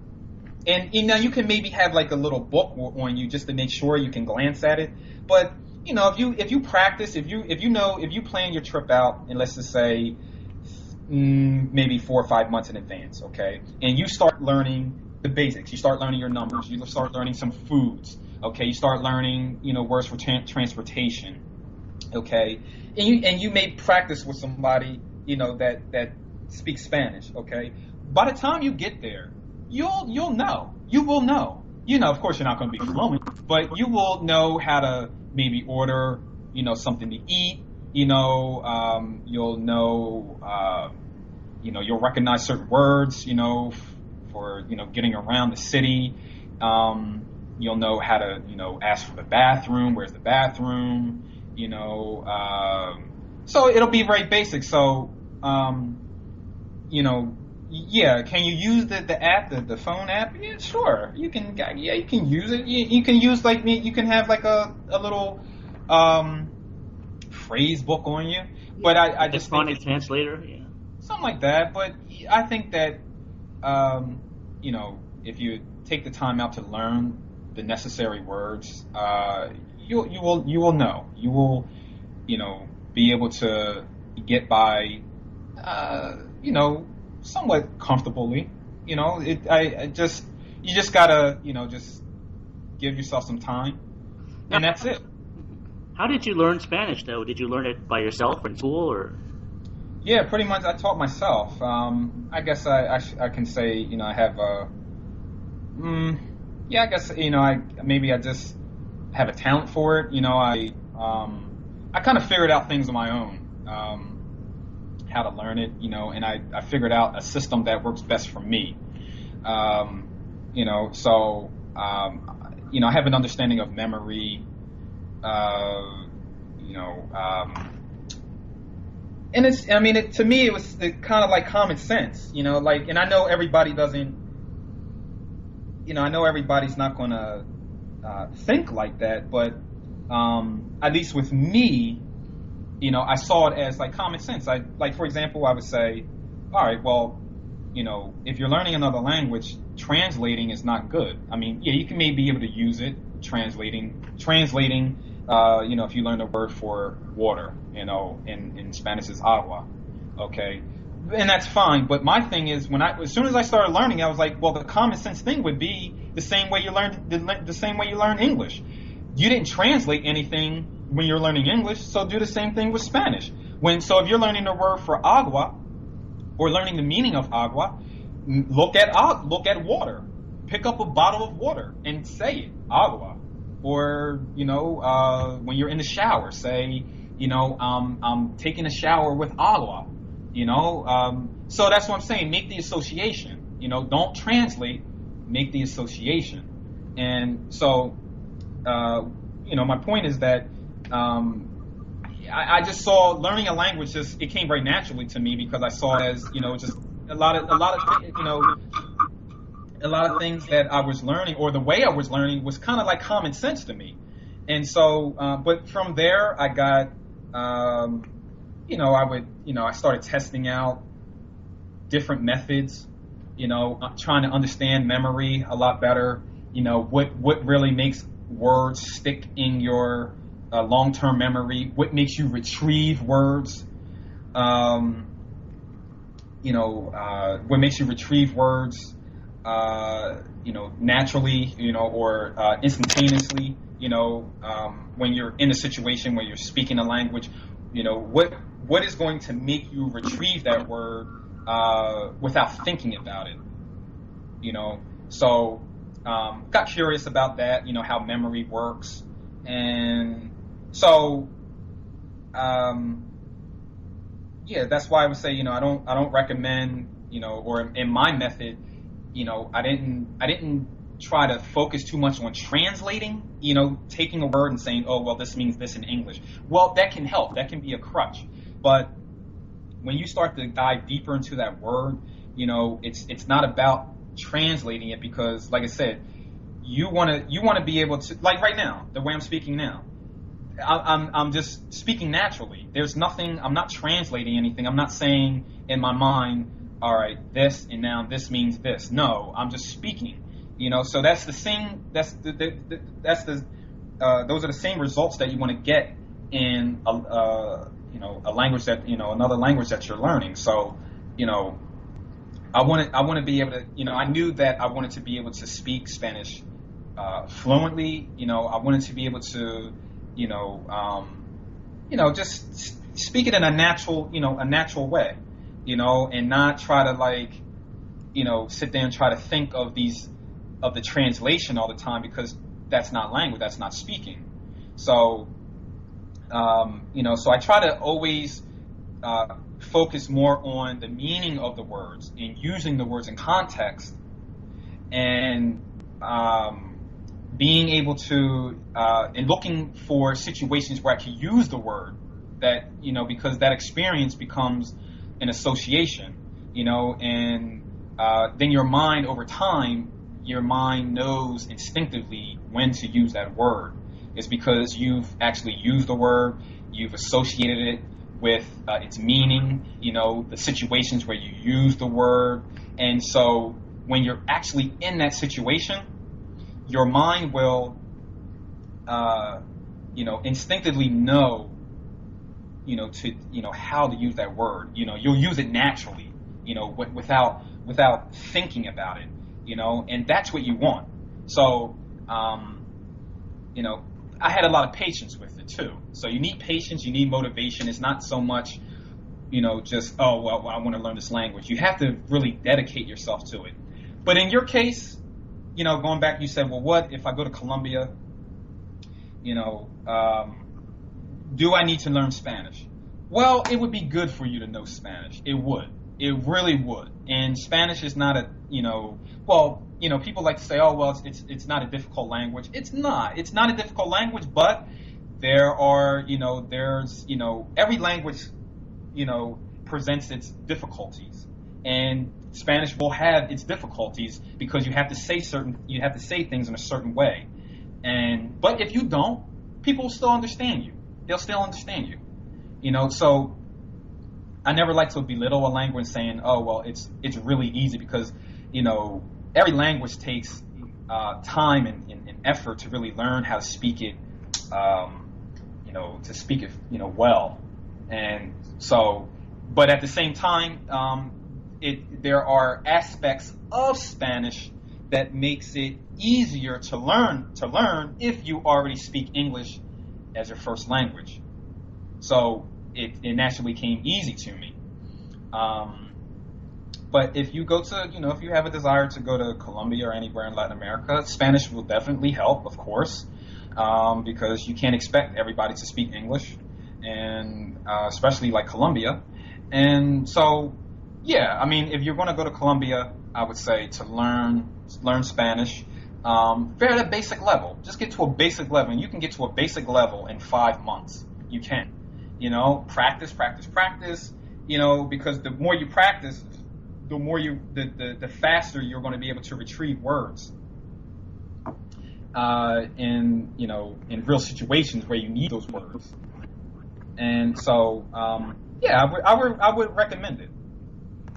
Yeah, well, that's really good advice. I mean, you seem to be good with languages, and I hope that inspires people, because, I mean, you seem like a very down-to-earth, ordinary person, and, and I hope people will see that, if you can learn Spanish and pull this off and go to Colombia and experience, this better dating life, then, other people can too. I hope this sends a good message and a good inspiration, and that gives people hope, and,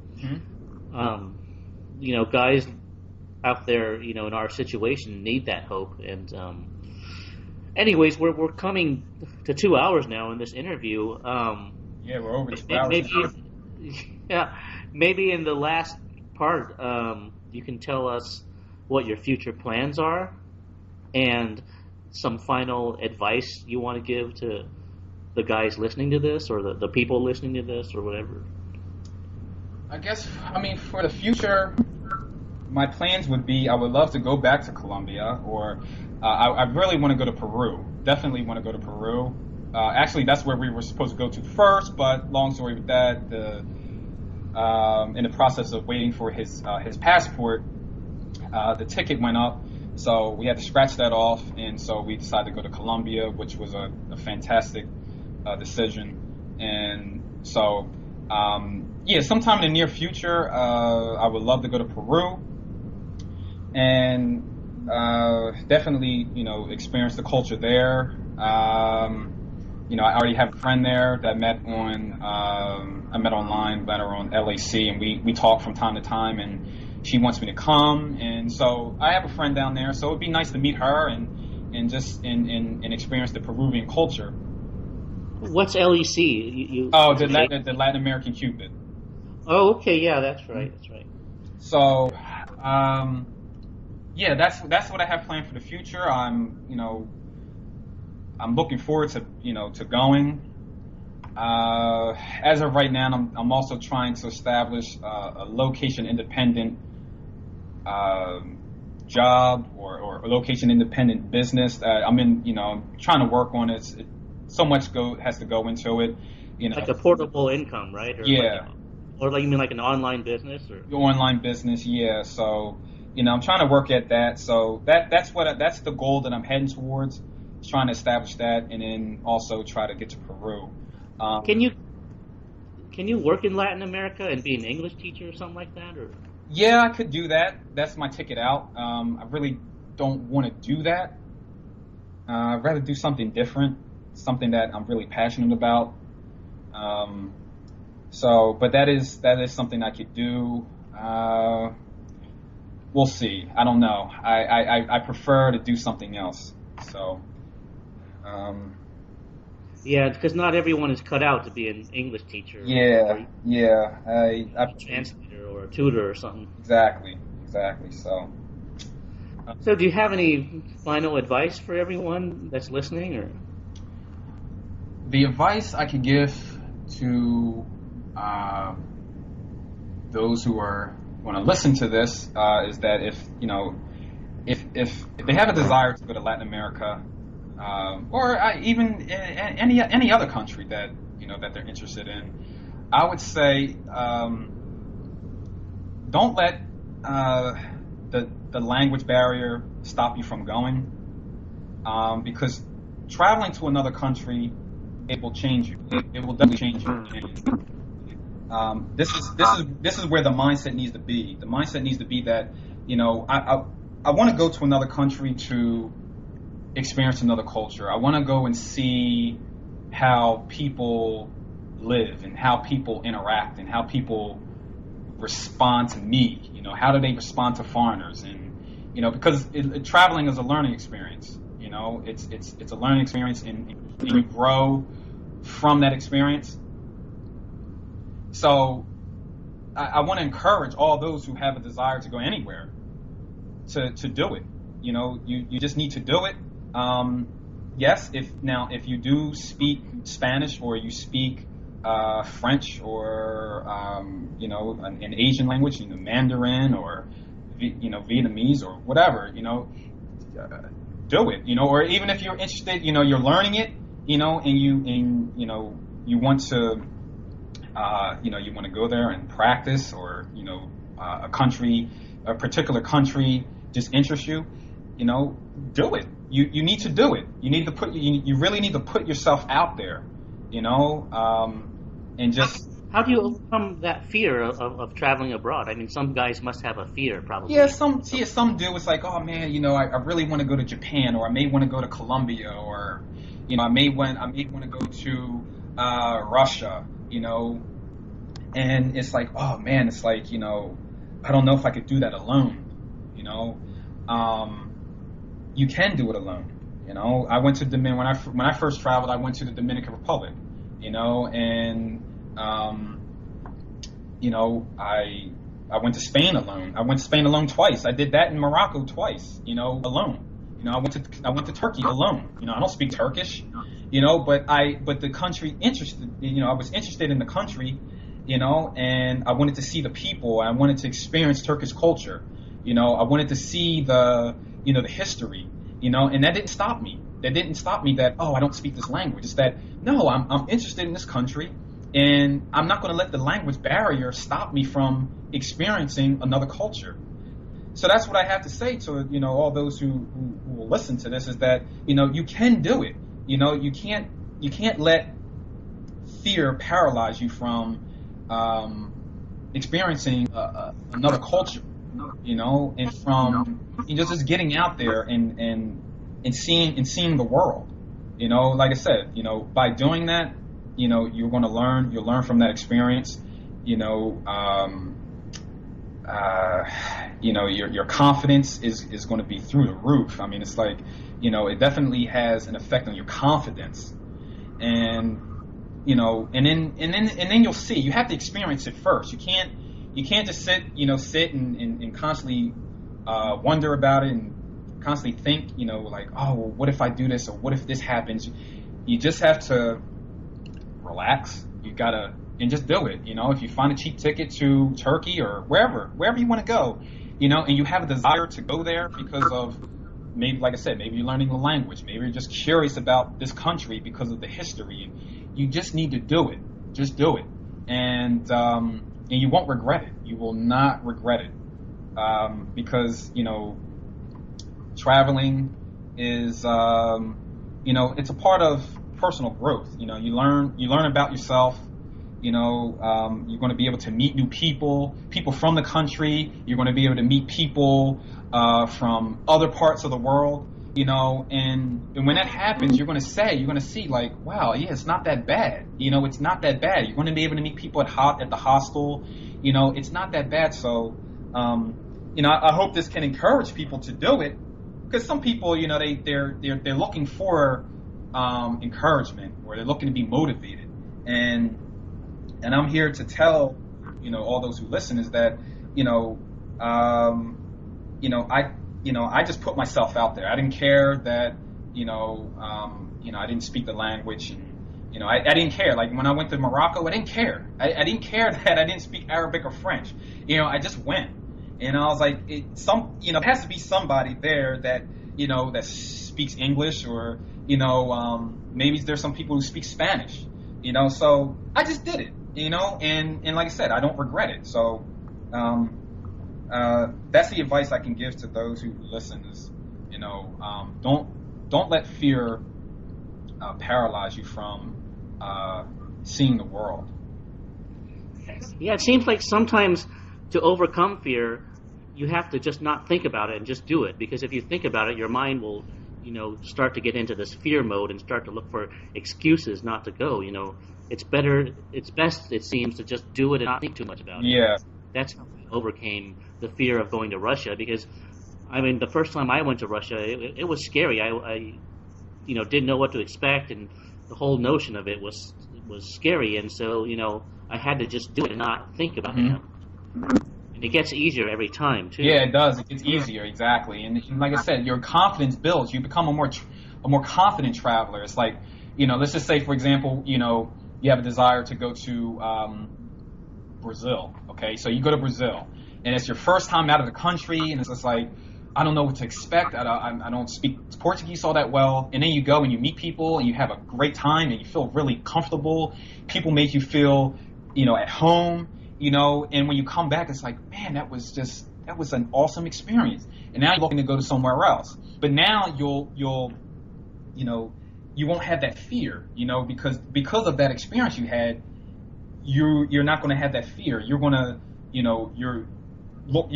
going to look forward to going to the next country. And when you find that ticket, that however much it costs, if it's in your price range, you're just like, all right, look, I got this good ticket, this cheap ticket. I'm going to Spain now, so, that's how it's going to be. And it's just, and every time you go somewhere, you're going to be looking, you're going to be looking to go to, or you're going to be planning your next trip. You're going to be online looking up, tickets, looking up the prices, and because now you have that confidence. Now it doesn't matter anymore. You've already done it. You have those positive experiences in your long-term memory. And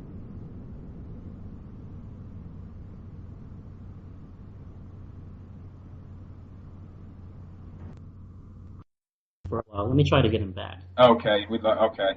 Yeah, I'm here. Okay. The call dropped for a while. Okay. So, but that's what it's going to be like. You're going to be looking up. You're always going to be planning your next trip, and you're always going to be online looking up, the prices and this and that, because you're just super excited about going somewhere else and having another, great experience. And all those who travel the first time, you're definitely going to get the bug. But that's the good bug to be bitten by, because it leads to learning about the world and growing. Yeah, well, listen, thank you for sharing this. Your story with us.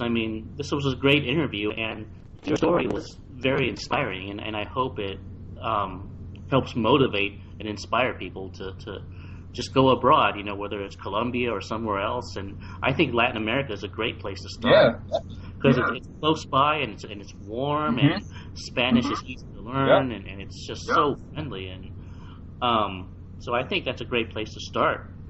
Definitely. But thanks for sharing this story with us. It's very inspiring, and I really enjoyed this interview. And it's just so authentic and eye-opening what you've told us. I think I thank you for having me, and being so I can be able to share my thoughts and experiences.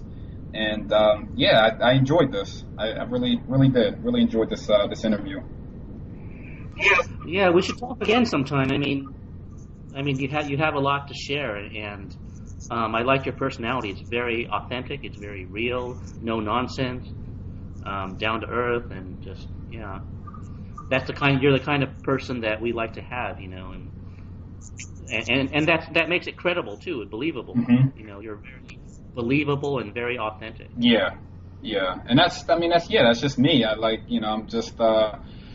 I like to come off very real. I don't like to hold back, my thoughts and feelings, and I want people to, to see that. I want them to see my real personality. That's what because you come across so many people who are just very artificial, and it's not good. It's not good for, being able to connect with that person, so and that's so common in America. People who are artificial, who are fake, who are full of it, and it seems like the more down to earth you are, the more of a misfit, the more out of place you are in America, it seems. Yeah. Okay, well, thanks for being on, and we'll talk again sometime. Yeah, thanks for having me, Winston. Yeah, we'll talk soon. Okay, well, this is Winston Wu, and I'd like to thank everyone for listening to this. Thanks for listening to another edition of the Happier Abroad podcast, and best of luck to you all, and we'll see you again next time. Bye-bye now.